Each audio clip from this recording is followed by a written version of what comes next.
అధ్యాయము 6వ వచనాన్ని అందరం కలిసి చదువుకుందాం. ప్రకటన గ్రంథం 5వ అధ్యాయము 6వ వచనం అందరం కలిసి చదువుకుందాం.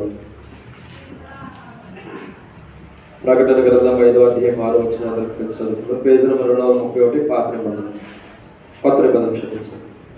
ప్రకటన గ్రంథం 5వ అధ్యాయం 6వ వచనం మరియు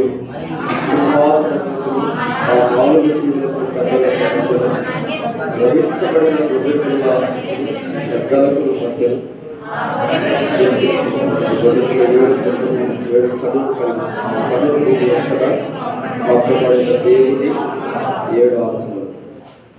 కాబట్టి ప్రభు యొక్క వాక్యాన్ని చూసినట్లయితే వధించబడిన గొర్రె పిల్లలు మనం చూస్తూ వచ్చాం. గొర్రెపిల్ల భూమి మీదకు వధించబడినదిగా వచ్చి ఏం చేస్తున్నది మనం ఆరాధనలో చూస్తూ వచ్చాం. ఏం చేస్తుంది? మొదటిగా తనకు తానే వధించబడటానికి ఇష్టపడింది. రెండోదిగా రక్తం చిందిస్తుంది. మూడోదిగా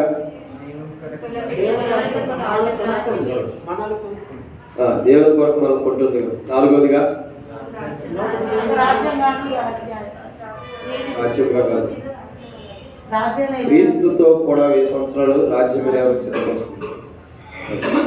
తర్వాత 4వ మాట జీవచలపోటు, నిత్య జీవపోటు గమనిస్తుంది. 5వదిగా అంటే కనిహీనమైన వాటికి ఘనమైన అంటే ఒక గోత్రంలో నిలబెడతాం. 6వదిగా రక్షణ. 7వదిగా రక్షణ. మధ్యలో ఒకటి ఎత్తేసారు. అయితే చూసి చెప్తే అన్ని చెప్తారు. కాబట్టి ఇక్కడ బైబిల్లో ఒక మాట చూసినట్లయితే పరిశుద్ధమైన గ్రంథం ఏమని రాయబడుతుందంటే వధించబడిన గొర్రె పిల్లకి ఈ లోకానికి వచ్చి ప్రభు మన కొరగా చేసిన కార్యాన్ని చూస్తుంది. ఈ వధించబడిన గొర్రె పిల్ల రాబో దినాల్లో ఏం చేస్తుంది అది ప్రాముఖ్యమైనది. ఇప్పుడు ఏం చేసిందన్నది మనం చూస్తూ వచ్చాం ఆరాధన. రాబో దినాల్లో వధించబడిన గొర్రె పిల్ల ఏం చేస్తుంది, సో మనం ఎలా ఉండాలనేది బైబిల్ హెచ్చరిస్తుంది. ఆ వధించబడిన గొర్రె పిల్ల స్వరూపంలో మనం వస్తున్నామా? ఆ వధించబడిన గొర్రె పిల్ల యొక్క స్వరూపంలోకి మనం రాకపోతే ప్రభు మన దగ్గర మనం సరి చేసుకోవాలి. ఈ మాటలు మనం ధ్యానించినందుకు ప్రభు సహాయం కొరకై నడిపింపు కొరకై చిన్న ప్రార్థన. పరిశుద్ధమైన తండ్రి, ప్రేమ దేవ, యేసుక్రీస్తు నామమున స్తోత్రాలు. మీరు ఇచ్చిన సమయాన్ని బట్టి వందనాలు. మీ ప్రేమను బట్టి మీకు స్తోత్రాలు చెల్లిస్తున్న మీ దగ్గర హస్తమును బట్టి వందనాలు. నిలబడేవాడిని నిలబెట్టేది మీరు, మాట్లాడేవాడిని మాట్లాడించింది మీరు ప్రభావ. నాలో ఆత్మను ఆత్మ అభిషేకించింది మీరు. నేనంటూ ఇక్కడ కూర్చొని ప్రజలు వాక్యం అందిస్తారు. అర్హత లేని వాడిని నొప్పుకుంటా, గణహీనమైన వాడిని నొప్పుకుంటున్న ప్రభా. దయతో నన్ను క్షమించి కూర్చున్న నీ బిడ్డలకి నాకు పరలోకం నుండి ఏం మాట్లాడదలుచుకున్నాను మీ చట్టం బయలుపరచండి, మీ స్వరాన్ని బయలుపరచండి. మీకు వేరుగా ఉండి మేము ఏం చేయలేము ప్రభా. నీకు వేరుగా ఉండి మేము బలలో పాల్గొంటే దేవుని తీర్పు వస్తుంది ప్రభా. నీకు వేరుగా ఉండకోకుండా నీలో ఉంటూ ఫలిస్తూ ప్రభు వల్ల పాల్గొనేవాడిగా నన్ను మమ్మల్ని సిద్ధపరచమని దేవా ఈ వాక్యాలతో దేవునికరంగా చేయండి. మర్మంతో కూడిన మాట్లాడి మీరు పరలో గురించి బయలుపరచండి. మర్మాలు బయలుపరచట దేవుని వశంలో ఉంది కాబట్టి ప్రభు మర్మాలు బయలుపరిచే దేవుడు మీరే సహాయం అనుకరించి నడిపించండి. మీరు నడిపింపు మీ సహాయం కోరుకుంటున్నాం. మరొకసారి దాసుడు యజమానుల వైపు చూస్తున్నాడు, దాసుల యజమానుల వైపు చూస్తున్నాడు. ఈ సమయంలో మా కనుడు మీ వైపు వీక్షిస్తుండగా ప్రభావ మీరే మాకు అనుగ్రహించి మీరు నడిపింపు మీ సహాయం తెరవబడిన ఆకాశం అనుగ్రహించి నాకు మాకు అవసరం అక్కడ పరలోకం అనుగ్రహించి మహిమపడలేదు. మా హృదయానికి అవసరమైన మాకు బయలుపరచండి. మేము ఎలా సరి చేసుకోవాలో కూడా మాకు బయలుపరిచి మహిమపడలేదు. ఈ ఉద్దేశాలు రాబోతున్న జరగబోతున్న విషయాలన్నీ కూడా సముఖంగా క్లుప్తంగా మేము చూసుకుని సరి చేసుకునే వాళ్ళకి సిద్ధపరచమని. సమయం ఎంత ఎక్కువైపోతుంది, త్వరగా ముగించుకోవడానికి అనుగ్రహించమని యేసు ప్రభు నామమున విశ్వాసంతో ప్రార్థిస్తున్నాము తండ్రి.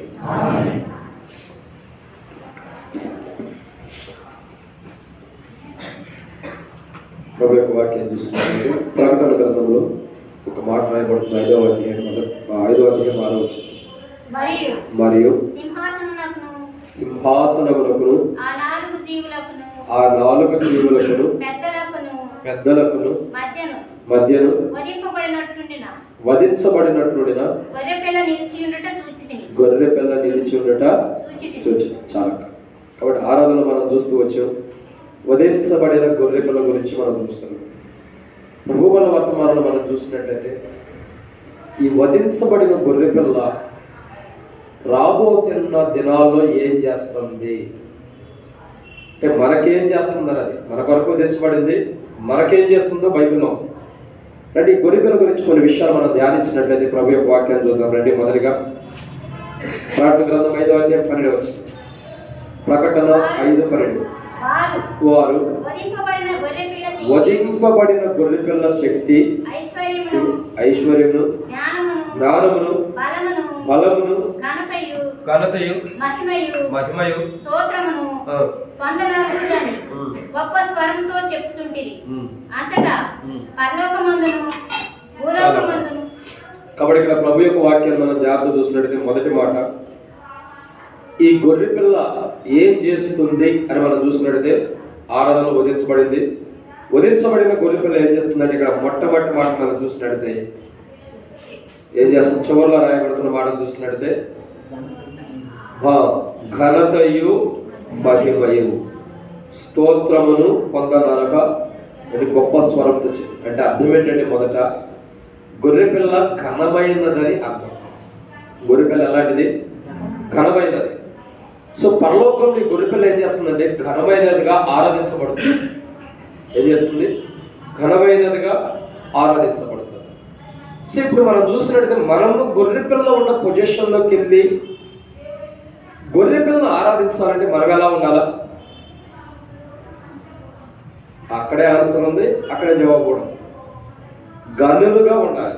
ఘనహీనులుగా ఉంటే గొర్రెపిల్ల ఘనమైనది కాబట్టి మనం ఎలా ఉండాలా? అందుకే ప్రభు ఒక మాట అన్నాడు, నన్ను గణపరచు వారిని నేను తృణీకరించెదను. వాక్యం బాగా తెలుసు. నన్ను గణపరచు వారిని నేను గణపరిచేదను, నన్ను తృణీకరించే వారిని. అప్పుడు ఇక్కడ గుర్తుంచుకోవాల్సిన మొదటి కోణం ఏంటంటే, గొర్రెపిల్ల గణపరచబడుతుందంటే ఎవరు అక్కడ గణపరుస్తున్నారంటే ఘనహీనత అయిన వారు గణపరచబడిన రీతిలోకి వచ్చి ఘనమైన జీవితాన్ని పొందిన వారే గణపరుస్తున్నారు. ఘనహీనమైన జీవితం నుండి మార్పు నుండి ఘనమైన వాడుగా చేయబడి ఘనమైన వాడు ఘనపరిచేవాడికి వస్తున్నాడు. 3 కోణాలు ఉంటాయి. ఈ 3 తండ్రి కుమార పరిశుద్ధాత్మ ఏకమైన రీతిలో అర్థం చేసుకుంటే ఘనహీనుడు ఘనమైన వాడుగా అవుతున్నాడు, ఘనపరుస్తున్నాడు. సో మన జీవితాల్లో మనం ప్రభు వల్ల పాల్గొనాలంటే మనం మొదట ఏ స్థితిలో ఉన్నాం అనేది ప్రాముఖ్యమైనది. మనం ఏ స్థితిలో ఉంటాం? ఘనహీనమైన స్థితిలో ఉంటాం. సో ఈ ఘనహీనమైన స్థితిలో నుంచి ఘనమైన స్థితిలోకి వచ్చిన వారు ఉంటాం. ఎక్కడి నుంచి ఎక్కడికి వచ్చాం? ఘనహీనమైన స్థితి నుండి ఘనమైన స్థితిలో. ఎవరైనా రాను ఉంటారా? చేతులతోటి. అంటే ఘనమైన వారు కావాలేదక్క? మరి అయితే మరి చేయడానికి చెప్తారు. కాబట్టి ఘనహీనులైన వారు ఘనమైన స్థితికి వచ్చిన తర్వాత వీళ్ళు చేయవలసిన మొదటి ప్రాముఖ్యమైన విషయం ఏంటంటే ఘనపరచాలా. దేని ఘనపరచాలి? గొర్రెపిల్లని. గొర్రెపిల్ల అంటే యేసుక్రీస్తు ప్రభువుని, దేవుడిని, తండ్రిని కూడా ఘనపరిచే అనుభవంలోకి రావాలి. సో ఎలా ఘనపరచాలంటే మన జీవితాన్ని బట్టి మనం ఘనపరిచేవారు కూడా, మన జీవితాన్ని బట్టి మనం ఘనపరిచేవారు కూడా. పౌలు అంటాడు, నా యందు క్రీస్తు నివసిస్తున్నాడు, వసిస్తున్నాడు అంటాడు. అంటే అర్థం ఏంటి? నాలో ఉండి ప్రభు ఘనపరచబడటానికి ఇష్టపడుతున్నాడు. సో నాలో ఉన్న ప్రభు నేను ఘనపరుస్తున్నాను, నాలో ఉన్న ప్రభు నేను ఘనపరిచి ఆరాధించేవాడుకుంటున్నారు. మనం ప్రభు వల్ల పాల్గొనాలంటే మొదటి కోణం ఏంటంటే ఘనహీనమైన వారిని ఘనపరిచే దేవుడు ఘనమైన వారిని సిద్ధపరిచినందుకు మనం ఏం చేయాలి? ఘనపరచాలి ప్రభుని. సో మన జీవితాల ద్వారా, మన వ్యక్తిగత జీవితం, మన కుటుంబాన్ని బట్టి మనం ప్రభుని ఘనపరచలేని స్థితిలో కానీ మనం ఉంటే ప్రభు వల్ల పాల్గొనదు. ఎందుకంటే ఆయన ఘనమైన స్థితిలో ఉన్నాడు. ఘనమైన వాడు అంటే అర్థం ఏంటి? మన చేతికి అందేవాడు కాడు. ఘనమైన వాడు అంటే మనం పట్టుకుంటానికి అందేవాడు కాడు. ఘనమైన వాడు అంటే అర్థం ఏంటంటే ఉన్నతమైన శిఖరాల మీద ఉన్నవాడని అర్థం. అత్యున్నత సింహాసనంపై ఆసీనుడైన వాడు. ఇది భూమికి ఆకాశానికి సరిపోయేంత పోలిక కలిగింది కాదు. అందుకే భక్తులు అంటారు కదా, ఆకాశాన్ని సింహాసనం, భూమిని పాదపీఠము. ఆయన కాళ్ళే ఆకాశం నుండి భూమి వరకు ఉంటే ఆయన యొక్క బాడీ అంతా ఇంకెంత ఉంటుందో. ఏమంటున్నారు? ఆయన సింహాసనం ఎక్కడ ఉంది? ఆకాశం. ఆకాశం మీద ఆయన కూర్చుంటారు. కాళ్ళు ఎక్కడ ఉండే? మనం కూర్చుంటే కిందట భూమి మీద ఆనం, మన కుర్చీలో కూర్చుంటే మన కాళ్ళు భూమి మీద ఆనం. కానీ ఆయన కాళ్ళు ఎక్కడ ఉన్నాయంటే మన కాళ్ళు భూమి మీదకి మనకి ఎంత ఉంటుంది, మా 2 ఫీట్లు కూడా ఉండదు. కానీ ఆయన యొక్క కాళ్ళు, ఆయన కూర్చున్నటువంటి కాళ్ళు మోకాళ్ళ కాళ్ళ నుంచి కింద వరకు, ఆయన పాదముల వరకే, ఆకాశం నుండి భూమి అంతా హైట్ లో ఉంటే ఇంకా ఆయన దేహము, ఆయన శిరస్సు, ఆయన యొక్క మహిమ ఎంత గొప్పగా ఉంటుందో, ఎంతో గొప్పదైన వాడు. అందుకే సొలొమోను ఒక మాట అంటాడు, ప్రభువా నేను కట్టించిన ఈ మందిరమునకు నీవు నివసించుటకు ప్రభా ఇది చాలదు, ఇది పట్టలేదు అంటే ఇది నామకార్థమైన కొద్దిదే, ఇది నిన్ను భరించగలిగినంత మందిరం కాదు, ఇది నువ్వు పట్టేంత మందిరం కాదు ప్రభా, ఇది నీ మహిమ ఉంచితే చాలు. ఎందుకంటే బైబిల్ ఏమైనా సెలవిస్తుందంటే ఎవరైతే దేవునిలో ఘనహీనమైన వాటిని గుర్తెరిగి ఘనపరచబడిన అరుగులు ఘనమైన వాడికి వచ్చి ఎవరైతే ప్రభువుని ఘనపరుస్తారో వారు దేవుని మహిమను చూచేవారు. ఎవరు దేవుని మహిమను చూస్తున్నారు? ఘనహీనమైన వాడు ఘనమైన స్థితిలోకి వచ్చి ఘనపరచబడుతున్న స్థితిలో ఉండి ఆ యొక్క దేవుని ఘనపరుస్తున్నాడు కాబట్టి ఆ వ్యక్తి ఏమవుతున్నాడు? దేవుని మహిమను చూసేవాడు అనుకుంటున్నాడు. సో నేటి దినంలో మనం దేవుని మహిమను చూడలేకపోతున్నాం, దేవుని యొక్క ప్రసన్నతని, దేవుని యొక్క వెలుగును మనం చూడలేకపోతున్నాం. అంటే కారణం ఏంటంటే బైబిల్ సెలవిస్తున్న మొదటి మాట ఏంటా కారణము? మనం ఎక్కడ ఉన్నామో అక్కడే ఉంటాం, ఎక్కడ పునాది వేసామో అక్కడే ఉండిపోతున్నాం. మన పునాది పెరగట్లా, మన పునాదికి కట్టుబాటు రావట్లా. కట్టుబాట్లు అంటే కుల కట్టుబాట్లు కాదు, గోడలు కట్టడం. ఈ కట్టుబాట్లకు మానవుడు రాలేకపోతున్నాడు. ఎప్పుడు చూసినా ఎక్కడ వేసిన పునాది అక్కడే ఉంటుంది కాబట్టి అభివృద్ధిలోకి వెళ్ళాల. క్రీస్తు అనే పునాది మీద ఒక విశ్వాసి గారి ఖచ్చితంగా పునాది వేసుకుంటే ఆ విశ్వాస యొక్క జీవితం 100 60 100 ఫలించేందుకుంటుంది. నీ ఆత్మీయ జీవితం, నీ ఆత్మీయ జీవితంలో ఫలించకపోవడానికి గల మొదటి కారణం, దేవుని మహిమను చూడలేకపోవడానికి గల మొదటి కారణం, ఘనహీనమైన వారు ఇంకా ఘనహీనమైన స్థితిలోనే ఉంటాం. ఘనమైన స్థితిలోకి మార్పు చెందడానికి మనం ఇష్టపడతాం. సో ఘనహీనమైన వారు ఘనమైన స్థితిలోకి ప్రభు మార్చాలని ఇష్టపడి క్రైదనం చెల్లించి సిలువ కార్యాలు చేసి చివరి రక్తం పట్టు వరకు కూడా రక్తం చిందించి మన వరకే శ్రమతో వచ్చి రక్తం కారిస్తే మనమైతే ఇంకా ఘనహీనమైన వాడిగా రావడానికి ఇష్టపడతాం, ఘనమైన వాడిగా రావడానికి ఇష్టపడుతున్నా. చాలా మంది యొక్క జీవితం, విశ్వాసుల యొక్క జీవితాలు ఎలా ఉంటాయంటే మొదటి పునాది ఏదైతే ఉందో నేటి వరకు అదే పునాది. నీకు మొదటి పునాది ఎలా ఉందో నేటి వరకు అలాగే నీ పునాది ఉందో లేదంటే అర్థం ఏందో తెలుసా? నువ్వు చేసే ఆరాధన తెలియపరిచింది. నువ్వు చేసే ఆరాధన నువ్వు ఎలాంటి పునాదులు ఉన్నావో తెలియపరిచింది. రక్షించబడిన కొత్తలో ఏ ఆరాధన చేసావు అదే ఆరాధన కొనసాగిస్తున్నావు అంటే అదే పునాది మీద నువ్వు ఉంటావు. నీ పునాది నీ దగ్గర నుంచి పెళ్లిగించి వేరే వాడికి ఇవ్వడానికి దేవుడు సిద్ధంగా ఉంటున్నాడు. నీకు ఇచ్చిన ప్రయోజనం లేదు, నీకు ఇచ్చిన ప్రయోజనం లేదు. నీకు దేవుడు తలాంతులు ఇచ్చినా, ఆశీర్వాదం ఇచ్చినా, ఐశ్వర్యం ఇచ్చినా ప్రయోజనం లేదు. ఎందుకు? ఎట్లా ఉండవో అట్లాగే ఉంటావు, ఎట్లా ఉండవు అట్లాగే ఉంటావు. చాలా మంది చూడండి, దేవుడు మొదట్లో ఒక పునాది వేస్తాడు, దాన్ని అభివృద్ధి పరిచే మార్గాలు కూడా చూపించి అభివృద్ధి పరుస్తూ ఉంటారు. కొంతమంది ఉంటారు జాబ్ హోల్డర్స్, ఇది తప్పుగా అర్థం చేసుకోవద్దు. కూలి పని చేసుకున్నాడు జాబ్ హోల్డర్స్ ఉంటారు. ఈరోజు కూలికి వెళ్తే దేవుడు రోజు 500 ఇస్తాడు, ఈరోజు 1000 రూపాయలు ఇచ్చాడనుకో, మనం దేవుడికి ఇచ్చేది ఎంత? దేవుడికి ఇచ్చేది ఎంత? మనం 50 రూపాయలు ఇస్తాం, అవునా కదా? అసలు మనం ఇవ్వాల్సింది ఎంత? నాకు ఇవ్వాల్సింది నాకు ఇచ్చిన కనపరచుడే బైబిల్లో ఉంది. మనం ఏం చేస్తాం? మనం 10,000 వస్తే 500 రూపాయలు కాలుకి వేస్తాం, 500 రూపాయలు దశమార్గం వస్తాం. ఎందుకు? అదే గొప్పదిలాగా ఫీల్ అయిపోతాం, అదే ఎంతో ఆశీర్వాదం ఇచ్చినట్టు, ఎంతో ఐశ్వర్యం దానివల్ల నువ్వు ఉన్నట్టు. నువ్వు దేవుడికి ఇచ్చే దాంట్లో బాధపడుతుంటే దేవుడు నీకు ఇవ్వడానికి ఎందుకు బాధపడ్డావు? అందుకే నీ పునాది ఎలా ఉంది? అలా ఉంది, అభివృద్ధి అవట్లా. నువ్వు దినదినం అభివృద్ధి అవుతున్నావు. దేవుడు నీకు ఈరోజు 1000 రూపాయలు ఇస్తాడు, రేపు 2000 ఇస్తున్నాడు, రేపు 3000 ఇస్తున్నాడు, అట్లా అభివృద్ధి పరుస్తున్నాడు నిన్ను. నువ్వైతే ఎక్కడ వేసిన పునాది అక్కడే, మొదటి కాలుకి వేసినావు అదే కాలు, కాసేపు అదే చేతిలో పట్టుకుంటా.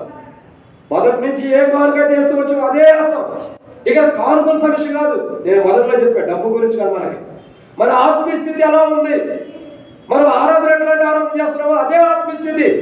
ఎలా దేవుని సన్నిధిలో మనం కుమ్మరించి బహుమానిస్తున్నామో అదే మన ఆత్మీయ స్థితి.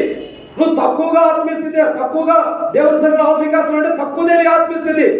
దేవుడు నీకు ఇచ్చిన దానంతటిని కూడా వ్యర్థంగా వాడుకుని, వ్యర్థంగా ఉపయోగించుకుని, దేవుడు ఇచ్చింది దేవుడి కొరకే ఇవ్వకుండా నువ్వే వాడుకుంటావంటే అర్థం ఏంటంటే నీ ఆత్మీయ జీవితం ఎట్లా ఉండాలనుకున్నది అట్లాగే ఉంది.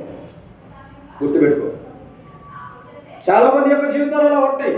నేను నా వ్యక్తిగత జీవితంలో నేను టాటా కంపెనీలో జాబ్ చేసేటప్పుడు 2 గంటల డ్యూటీ, మార్నింగ్ 10 గంటలకైతే 12 గంటలకు అయిపోయేది. 10 పని 2 గంటల డ్యూటీ. నాకు ఆ సమయంలో వచ్చినంత తెలుసు 6,000 రూపాయలు. 2009లో 6,000 రూపాయలతో జాయిన్ అయినా ప్రభువుకి 1,000 రూపాయలు ఇస్తూ వచ్చేవాడు దశభాగం. ఏదో రోజులో 10,000 చేస్తామని ఇచ్చిన 2 నెలల్లోనే 1,000 రూపాయలు 10,000 అయిపోయింది. ఇంకెక్కువ ఇవ్వడానికి ఇష్టపడుతూ వచ్చా. మనం దేవునికి ఎప్పుడైతే ఎక్కువ ఇస్తామో అంత ఎక్కువగా దేవుడు మనకి ఇవ్వడానికి ఇష్టపడతాడు. మనమే అడుక్కునే వాళ్ళలాగా ఉంటే భిక్షగాడికి భోజనం పెట్టకపోతే మనమేం తింటాము, మనకేమిస్తాడు దేవుడు. ఇంటికి వచ్చిన భిక్షగాడికి భోజనం పెట్టాము, మనకే ప్రభు పెట్టడానికి ఇష్టపడ్డాడు. అంటే నీ స్థితి ఎలా ఉందంటే ఎలా వేసిన పునాది అలాగే ఉంది. ఘనహీనమైన స్థితిలో నేను ఉండవు.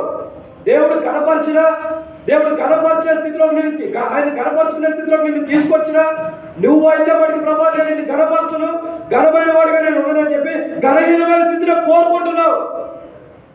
వద్దా జీవితం వదిలించబడిన గొర్రెపిల్ల ఒక దినాన గణపరచాడు కాబట్టి ఆ జీవితాన్ని బట్టి నేను లెక్క అడగబోతున్నాడు. ఘనహీనమైన నిన్ను మార్చి ఘనమైన వాడి నుంచి ఘనపరిచే స్థితిలో తీసుకొచ్చాడు. నువ్వు ఎట్లా వేసుకున్నది అలాగే ఉంటే అభివృద్ధి అవ్వలేదు కాబట్టి ఒక దినాన గొర్రెపిల్ల నిన్ను లెక్క అడగబోతుంది. ధవళ సింహాసనం మీద కూర్చుని, ఆ మహిమ గల సింహాసనం మీద కూర్చుని నీ పేరు పెట్టి నిన్ను పిలిచి దేవుడు లెక్క అడగబోతున్నాడు. నీ ఆత్మీయ స్థితి ఎలా ఉంది? నువ్వు ఎలా ఎదుగుతూ వచ్చావు? ఎక్కడ వేసిన పనాది అక్కడే నువ్వు వెళ్ళిపోయారు అంటాడు. ప్రభా నేను బాప్తిసం తీసుకున్నా, నేను రక్షణ పొందినా, మారుమోసు పొందినా, ఏం చేసినా లేదు నీలో. అది పొందే మాత్రమే, పేరు మాత్రమే ఉంది కానీ జీవించుచున్నవాడు పేరు మాత్రమే ఉంది కానీ నీవు మృతుడివే. అంటే నీ ఆత్మీయ జీవితంలో భూమి మీద ఎట్టేసిన పనాది అట్లా కూడా బ్రతిక ఉన్నావు అంతవరకే. నీ ఆత్మీయ జీవితం అంతా మృతమైంది కాబట్టి చలో నువ్వు వెళ్ళిపో. ప్రభా భక్సింగ్ గారు సావాసం ప్రభా, ఒకవేళ భక్సింగ్ గారు అంటే భక్సింగ్ గారు నేను మీ సావాసం రికమెండేషన్ చేయమంటే ఆయన ఇంకా తెలియగలవాడు. ఆయనే కాదంటే నేనేం చేస్తానంటాడు. ఆయనే కాదంటే నేనేం చేస్తాను, నాకేం సంబంధం లేదు ఆయన చెప్తాను. అయ్యా మరి మీ సావాసం కదా, సావాసమే పునాది వేసి వచ్చా, నువ్వు చెడిపోయావు, నేను చేసేది ఏముంది? ఎవరి జీవితాన్ని బట్టి వాళ్ళు ఎక్కడపోతున్నాడు. నువ్వు ఘనహీనమైన వాడిగా ఉంటే, ఘనపరిచే స్థితిలోకి ఇంకా రాకపోతే, దేవుని ఘనపరచలేని అనుభవం నీలో ఉంటే ఖచ్చితంగా నీ ఆత్మకు తీర్పు అన్నది ఉంది. నువ్వు నరకానికి వెళ్ళిపోయి మసికొప్పేలా కారిపోబోతున్నావు. వద్దా జీవితం మార్పు ప్రాముఖ్యమైనది. ఏ ప్రాముఖ్యమైనది? మార్పు. బైబిల్ ఏమైనా హెచ్చరిస్తుందంటే ఘనహీనమైన వాడు ఘనమైన స్థితిలో ఘనపరిచే దేవుడు ఘనమైన స్థితిలో తీసుకొచ్చినప్పుడు ఘనపరచాలి వాడు దేవుణ్ణి. నువ్వు ఘనపరచలేని స్థితిలో ఉన్నావు కాబట్టి అంటే నీ స్థితి ఎలా ఉంది? ఎక్కడ వేసిన పునాది అక్కడే ఉంది కాబట్టి అదే పునాదితో బల్లో పాల్గొంది. ఎవడైనా క్రీస్తునందు నూతన సృష్టి అంటే అర్థం ఏంటి? దేవుడు చిన్న ఒకదానికి అభివృద్ధి చేసుకున్నాడు, కొత్త ధనం తెచ్చుకునేవాడే నూతన సృష్టి. ఎట్లా వేయబడ్డావో అట్లాగే ఉండవంటే అర్థం ఏంటి? పాత వాడిలాగానే ఉంటాం. వాళ్ళలో పాల్గొంటే తీర్పు వచ్చింది. వధించబడిన గొర్రెపిల్ల ఏం చేస్తుందంటే ఘనహీనమైన వారికి తీర్పు తీర్చడానికి సిద్ధంగా. రెండవదిగా వధించబడిన గొర్రెపిల్ల ఏం చేస్తుందో చదవాలండి దేవుని వాక్యం నుండి. వధించబడిన గొర్రెపిల్ల ఏం చేస్తుంది? ప్రకటన 5:10 వచ్చిన ప్రకటన 5:10 ఆ పెద్దలు నీవు ఆ గ్రంథమును తీసుకుని దాని ముద్రను విప్పుటకు యోగ్యుడవు, నీవు వధించబడిన వాడివై నీ రక్తం ఇచ్చి ప్రతి వంశంలోను ఆయా భాషలు మాట్లాడే వారికి ప్రతి ప్రజల్లోను ప్రతి జనముల్లోను దేవుని కొరకు మనుషులు కొని ఆ దేవునికి వారిని ఒక రాజ్యముగాను యాజకులుగాను చేసితివి. చాలా కాబట్టి ఇక్కడ మనం చూస్తున్న రెండో మాట. మొదటిగా గొర్రెపిల్ల ఏం చేస్తుంది? ఘనమైనది కాదు, ఘనహీనమైన వారు. ఏం రాసుకున్నారో చూసుకోండి. ఘనహీనమైన వారికి తీర్పు తీరుస్తుంది గొర్రెపిల్ల సిద్ధంగా ఉండి. రెండవది గొర్రెపిల్ల ఏం చేస్తుందంటే ఇక్కడ రాయబడిన మాట, ఒక రాజ్యాన్ని దేవుని కొరకు సిద్ధపరిచింది. ఏం చేస్తుంది? ఒక రాజ్యం అక్కడ కొన్నది చూస్తూ వచ్చే ఆరాధనలో రాజ్యం గురించి చూసింది. రాజ్యం వేలతుంది, అది వేరు. ఇక్కడ చూస్తుంది ఏంటంటే ఒక రాజ్యంగా దేవుడు చేశాడు. దేవుని ద్వారా యేసుక్రీస్తు ప్రభువును బట్టి రాజ్యముగా చేయబడిన నీవు ఆ రాజ్యంలోనే ఉండవా, పారిపోయావా? అర్థం కాలేదు కదా. ఆ రాజ్యంలోనే ఉండడానికి ఇష్టపడుతున్నావా, పారిపోవడానికి ఇష్టపడుతున్నావా? సొలొమోను రాజు అయిన తర్వాత తన తండ్రికి అన్యాయం చేసిన వ్యక్తి దొరికినప్పుడు, దేవుని గుడిలో ఆధారపడి అక్కడే ఉన్నప్పుడు ఒక మాట చెబుతాడు, నువ్వు ఇక్కడ ఉన్నావు, నీకు చావు రాదు. నువ్వు ఇక్కడి నుంచి బయటకు వెళ్ళిన దినం నాకు తెలిసిందంటే ఖచ్చితంగా నీకు చావే, మరణమే. అతను లోపల ఉన్న ఆ ఇంట్లో ఉన్న నాళ్ళు ఏం కాదు, లేదా అక్కడ దేవాలయంలో ఇంకో చోట ఉన్న నాళ్ళు ఏం కాదు. అక్కడి నుంచి బయటకు వెళ్తే ఏం జరిగింది? వెళ్ళాడన్న వార్త ఎక్కడే జరిగింది. మనోళ్ళు మంచి కంటే చెడు ఎక్కువ చెబుతారు. అందరూ తొందరగా చెడు ఎక్కువ పాకిపోయింది. కానీ ఇలా చెప్పేశారు, అయ్యా రాజా సొలొమోను ఆయన ఇంటి నుంచి పారిపోయాడు, పలానా చోటికి వెళ్ళిపోయాడు. ఓకే, ఇక వచ్చాడు, దొరికాడు, తీసుకురండి, మరణ శిక్ష. బైబిల్ ఏమైనా శ్రమిస్తున్నాడు? నువ్వు దేవుని రాజ్యంలో ఉన్నావు, ఏ రాజ్యంలో ఉండవు? ప్రభు ఒక ప్రార్థన చేస్తూ వచ్చాడు మత్తయి సువార్తలో, పరలోకమందున్న తండ్రి నీ నామం పరిశుద్ధపరచబడ్డాక నీ రాజ్యము వచ్చునుగాక. ఆల్రెడీ వచ్చేసింది రాజ్యం. శిలువ కార్యం జరిగిన తర్వాత, శిలువ కొయ్య మీద వేలాడవేయబడిన తర్వాత, ఆ రక్తాన్ని చిందించిన తర్వాత, యెరూషలేము ప్రాకారంలో శిలువను మోసిన తర్వాత, చివరికి తన ప్రాణం విడిచే సమయంలో దేవుని రాజ్యం ఆయన ప్రాణం విడిచి ఇట్లా వెళ్ళినప్పుడు దేవుని రాజ్యం ఇట్లా దిగువచ్చినదిగా ఉంటుంది. ఆయన ఎట్లాగైతే ప్రాణం విడిచాడు, ప్రాణం విడిచిన తర్వాత ఆరోగ్యమై పరలోకానికి వెళ్ళిపోయాడు. ఏ రీతిలో పరలోకి వెళ్ళాడో అదే రీతిలో దేవుని యొక్క రాజ్యం కింద దిగువచ్చింది భూమి మీదకి. దిగి రాకుండారా పేతురు వాక్యం చెప్పినప్పుడు 3000 మంది రక్షించబడ్డారు. అదే రాజ్యం, మొట్టమొదటి రాజ్యం. మొట్టమొదటి దేవుని రాజ్యం ఆరంభించబడింది 3000 మందితో. 3000 మందితో ఆరంభించబడే రాజ్యం ఇప్పుడు కొన్ని కోట్ల మందితో స్థిరపరచబడుతుంది రాజ్యం. అంటే ఎలా జరుగుతూ వచ్చింది? దేవుని యొక్క ఉచితమైన కృప. దేవుని రాజ్యం వచ్చే ఉంది. ఆ దేవుని రాజ్యంలో నువ్వు ఉన్నావా? దేవుని రాజ్యం నుంచి బయటికి వెళ్ళిపోతున్నావా? ఇది నీ సొంత ఇల్లు అయితే నువ్వు వెళ్ళొచ్చు, బయటికి రావచ్చు, బయటికి వెళ్ళొచ్చు, లోపలికి రా, వస్తూ ఉండొచ్చు, నీ సొంతలు నీ ఇష్టం. దేవుని మందిరం కూడా వస్తున్నావు, వెళ్ళిపోతున్నావు. అసలు దేవుని రాజ్యంలో నువ్వు ఉంటావా? దేవుని రాజ్యంలో నువ్వు లేనప్పుడు మందిరానికి వచ్చి వెళ్ళిపోతే ప్రయోజనం లేదు. చాలా మంది చుట్టం చూపుగా ఆదివారం రోజే మందిరానికి వస్తారు. ఆదివారం రోజే మందిరానికి వస్తారు. నిన్న కూడా చెప్పాము, మొన్న కూడా చెప్పాడు అన్న. ఏమని? మీ సంఘం అంతంటే ఎంత అని చెప్పాలా? సంఘ ప్రార్థనకి ఎవరు వస్తారో అంతమంది మా సంఘం అని చెప్పాలంట. 100 మంది 50 మంది ఆదివారం వచ్చిన వాళ్ళ గురించి చెప్పకూడదంట. వీళ్ళంతా చుట్టం చూపుకు వచ్చేవాడు, ఎప్పుడు ఎగిరిపోతారో తెలియదు. అసలు నిజమైన సంఘం ఏంటంటే సంఘ ప్రార్థనకి ఎంతమంది వస్తున్నారో అంతమంది నా సంఘం అని చెప్పాలంట. అంటే అర్థమేంటి? ఆ సంఘ ప్రార్థనలో ఎవరైతే కూడుకున్నారో వారే దేవుని రాజ్యం అని అర్థం. ఆ సంఘ ప్రార్థనలో నువ్వు లేవంటే, ఆ సంఘ ప్రార్థన నువ్వు అశ్రద్ధ కలిగి ఉన్నావంటే, ఆ సంఘ ప్రార్థనకు నువ్వు రాకుండా ఆగిపోయి ఏదో పనులు పెట్టుకున్నావంటే అర్థమేంటో తెలుసా? దేవుని రాజ్యంలో నువ్వు లేవని అర్థం. సాతాను నిన్ను దేవుని రాజ్యం నుంచి పెళ్లగిస్తున్నాడు. దూర ప్రాంతాల్లో అంటే వేరు, వాడు రాలేదు కాబట్టి అది వేరు. ఊర్లో ఉండేవాళ్ళు కూడా రాదు. చాలా మంది ఊర్లో ఉండేవాళ్ళు చేతులు ఎత్తండి, ఇక్కడ ఉండేవాళ్ళు చేతులు ఎత్తమన్నా. ఇక్కడ నర్సాపూర్లో ఉన్నవాడు, బయట ఉన్నవాడు కాదు, నర్సాపూర్లో ఉన్నవాడు చేతులు ఎత్తండి, లేనోడు చేతులు ఎత్తండి. కొంతమంది చేతులు కూడా ఎత్తలేదు, ఎక్కువ ఎత్తితే ఏమంటాడు అంటే ఎంతమంది చేతులు ఎత్తాము, ఎంతమందిలో సంఘ ప్రార్థనకు వచ్చేవాడు చేతులు ఎత్తండి. ఇప్పుడు ఇది ప్రాముఖ్యం. అది ఏదో ఎత్తారంటే నాకు తెలుసు, మీరు ఎవరు ఎత్తున్నారు రావట్లేదు. సంఘ ప్రార్థనకు వచ్చేవాడు చేతులు ఎత్తండి. ఈ కొద్ది శేషమే దేవుని రాజ్యం అంటే. మనం ఎక్కడ ఉన్నాం? మనం ఎక్కడ ఉన్నామంటే దేవుని రాజ్యానికి వెలుపడి ఉంటున్నాం. దేవుని రాజ్యం అంటే దేవుని యొక్క సంఘం, స్వరక్తం ఇచ్చి సంపాదించిన సంఘం. ఇట్లా చెప్పాడని చెప్పి ఆదివారం రాకుండా ఆగిపోవద్దు. ఆ సంఘంలోకి రావడానికి ప్రయత్నం చేయాలి. అయ్యో సంఘానికి వచ్చిన రాజ్యం అంటే మనం వ్యర్థం ఏదైనా ఆగిపోతావేమో, నష్టపోతాం. నువ్వు కూడా సంఘానికి రావడానికి ప్రయత్నం చేయి, సంఘ ప్రార్థన రావడానికి ప్రయత్నం చేయి. ఎందుకంటే నువ్వు దేవుని రాజ్యంలో ఉండాలి. నేను దేవుని రాజ్యంలో ఉండడం కొరకే గొర్రె పిల్ల వధించబడుతూ వచ్చింది. నేను దేవుని రాజ్యంలో పెట్టడం కొరకే చేతులు చేయబడుతూ వచ్చింది గొర్రె పిల్ల. నేను దేవుని రాజ్యంలో వచ్చడం కొరకే తన రక్తాన్ని కూడా చిందించిందిగా ఉంటుంది. ఇంత వాక్యం చెబుతున్నావు, అసలు నువ్వు దేవుని రాజ్యంలో ఉండవా? దేవుని రాజ్యంలో ఎవరుంటారు? అనేక శ్రమల నుండి వచ్చిన వారు, మీరు అనేక శ్రమల నుండి, బాధ నుండి వచ్చిన వారు, దేవుని కొరకు ఒక రాజ్యంగా చేయబడిన వారు. ఆ రాజ్యంలో నువ్వు ఉంటున్నావా? ఆ రాజ్యంలో నువ్వు ఉండకపోతే నువ్వు ఉండేది ఏ రాజ్యం తెలుసా? నరకం అనే రాజ్యం. ఈ లోకంలో దాన్ని సంపాదించుకున్నావు కాబట్టి దానికి వెళ్ళిపోతావు. బైబిల్ సెలవిస్తున్న రెండో మాట చూసినట్లయితే నీ రాజ్యం పరలోక రాజ్యం కాదు, నరకం కాదు. భూ సంబంధమైన రాజ్యాలు కాదు మనకు కావాల్సింది, పరలోక రాజ్యం. గొర్రె పిల్ల నీ కొరకే సిద్ధంగా ఉంది. ఏం చేస్తుందంటే తీర్పు తీర్చాలని సిద్ధంగా ఉంది.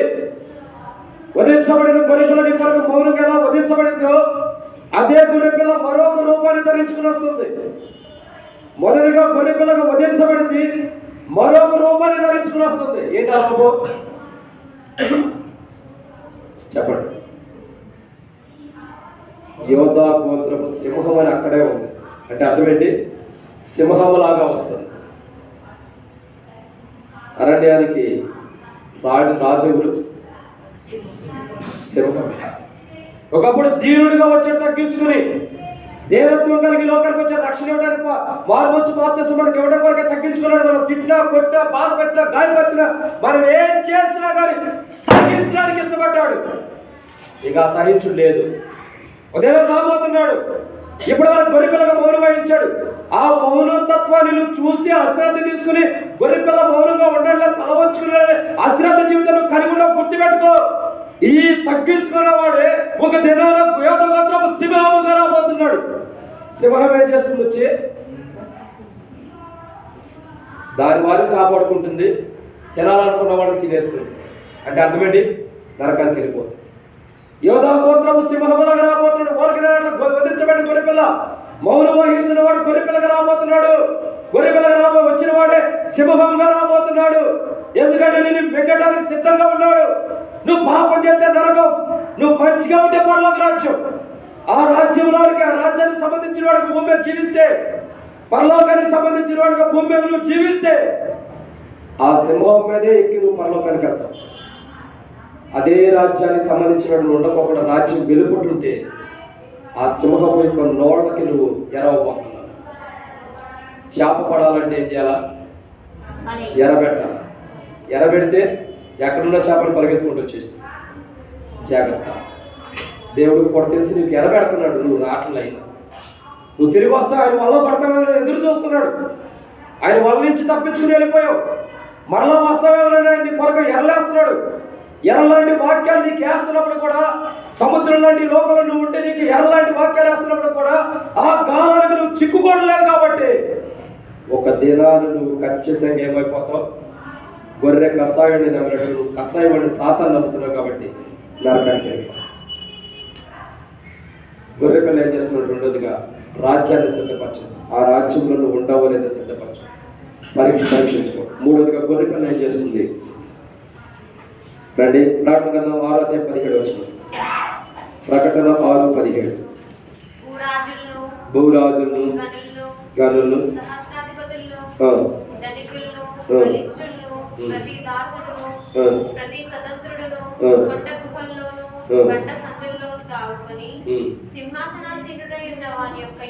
సింహాసనాసీనుడైన గొర్రెపిల్ల యొక్కయు మహాదినము వచ్చినది. ఇప్పుడు మహాదినాల గురించి గత వారం మనం ధ్యానించుకునే దాని గురించి మనకు తెలిసింది. గొర్రెపిల్ల ఏం చేస్తుందంటే ఉగ్రతను తీసుకొస్తుందంట. ఏం తీసుకొస్తుంది? ఉగ్రత. బైబిల్లో రాయబడుతున్నాయి 7 ఉగ్రత పాత్రలు ఉంటాయి. కాబట్టి మన యూట్యూబ్ ఛానల్లో మీరు చూడండి, మహిందాస్ ప్లేస్ ఎప్పుడు కొడితే దాంట్లో వస్తాయి. 7 ఉగ్రత పాత్రలు ఉన్నాయి. 7 ఉగ్రత పాత్రలు కుమ్మరించగానే భూమికి ఎలా నష్టం కలుగుతుందో, ఆకాశానికి ఎలా నష్టం కలుగుతుందో, చంద్ర నక్షత్రాలకు ఎలా నష్టం కలుగుతుందో, సూర్యుడికి ఎలా నష్టం కలుగుతుందో, నదులు ఎలా నష్టపోతున్నాయో, ఇవన్నీ కూడా దేవుని ఉగ్రత ఎలా జరుగుతుందనే బైబిల్లో. దేవుడు తన ఉగ్రతని కుమ్మరించినప్పుడు భూమిలో 3వ భాగం కాలిపోతుందంట.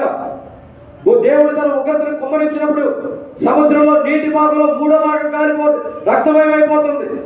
దేవుడు తన ఉగ్రతని భూమి మీద పంపించినప్పుడు చంద్ర నక్షత్రంలో 3వ భాగం రాలిపోయి భూమి మీద పడిపోతుందంట. సమస్తం కూడా రాలిపోవటమే. ఇశ్రాయేలు ప్రజలు 60,000 ఎలా రాలిపోతూ వచ్చారో ఇప్పుడు ఉన్నవన్నీ కూడా అలా రాలిపోతూ వస్తున్నాయి. రాని దినాల్లో రాలిపోయా కొట్టి మనం నేను దొర ఎవరో పోతున్నాం, నడుచుకుంటూ వెళ్తుంటే తాకు చుక్క రాలిపోతూ వచ్చింది. ఎవరైనా వెళ్తున్నాం మేము, తాకు చుక్క రాలిపోతుంది. ఎప్పుడన్నా చూసామనుకుంటే ఆ రోజే చూసాం తాకు చుక్క రాలిపోవడం. అది రాలిపోయేటప్పుడు చూస్తే కీడు వచ్చి మంచి జరిగిందంట, రెండో ఏం జరిగింది మనకు. కానీ బైబిల్ ఏమంటుందంటే దేవుని యొక్క వాక్యం మనం తెలియపరచబడుతున్న ఏమంటది, మూడోది చూసినట్టే ఉగ్రతను దేవుడు సిద్ధంగా ఉన్నాడు. సిద్ధపరిచాడు గొర్రెపిల్ల నీ మీద కుమ్మరించడానికి. దేవుని ఉగ్రతలా కుమ్మరిస్తే ఏం జరిగింది, కాలిపోతాం. అంటే మనలో మూడో భాగమే, ఒక భాగం మిగిలి ఉంటుంది. ఎందుకు? వేదన పడటానికి, బాధపడటానికి, దుఃఖపడటానికి. మనలో మూడో భాగం మొత్తం కాలిపోయింది, ఒక భాగమే మిగిలి ఉంటుంది. ఇప్పుడు చూడండి, కొద్ది భాగం మిగిలి మొత్తం కాలిపోయింది, దానికి ఏమైంది? ఎవరైనా పెట్రోల్ కిరోసిన్ బట్టి కాల్చుకుంటారు, కాలిపోతారు. కొద్దిగా ఊపిరితో ఉండడానికి ఏం జరిగింది? ఈ ఊపిరి కూడా ఎందుకుందో చస్తేనే బాగుండేది అన్నమాట. ఏమంటాము? చస్తేనే బాగుంటుంది. ఈ ఊపిరితో ఉండేవి లేకపోయేవి. ఇప్పుడు బ్రతికుండా ఉపయోగం ఉంది. నొప్పులు ఎవడు పడతాడు, ఈ బాధలు ఎవడు పడతాడు, ఈ కష్టాలు ఎవడు పడతాడు, అనుకుంటావా దినాన? బైబిల్ శ్రమిస్తున్నదే ఉగ్రత కుమ్మరించడానికి సిద్ధంగా ఉంచాడైనా. ఆయన పాత్ర కుమ్మరి తన పాత్రలో ఎలాగైతే సిద్ధపరుస్తాడు అలా మన కొరకు ఒక పాత్రని సిద్ధపరిచాడు. మన మీద కుమ్మరించడానికి, మన మీద కుమ్మరించినప్పుడు ఒకేసారి చావు. మెల్లమెల్లగా బాధకులకు చస్తే బాగుంటుంది. చాలా మంది ఎలా అంటారు, కొండల దగ్గరికి వెళ్ళి పర్వతములారా కొండలారా మా మీద పడండి, మా మీద పడి మమ్మల్ని మరుగు చేయలేదని మమ్మల్ని చంపేయండి. యెహోవా ఉగ్రత దినాన్ని, ఈ భయంకరమైన గొర్రెపిల్ల ఉగ్రత దినాన్ని తట్టుకోలేకపోతున్నాం, మమ్మల్ని చంపేయండి అని కొండ దగ్గరికి వెళ్ళి మొరపెడుతుంటే కొండలు కూడా ఒక మాట అంటే ఏమంటే మౌనంగా ఉంటాయి. మౌనంగా ఉంటే మాట్లాడు. ఎందుకు కొండలు మాట్లాడమంటే బైబిల్ సర్వీస్ ఇంకో చోట పెడుతుంది, పర్వతములు సాక్ష్యాలుగా పెట్టాడంటే అక్కడ మాట్లాడుతుంది.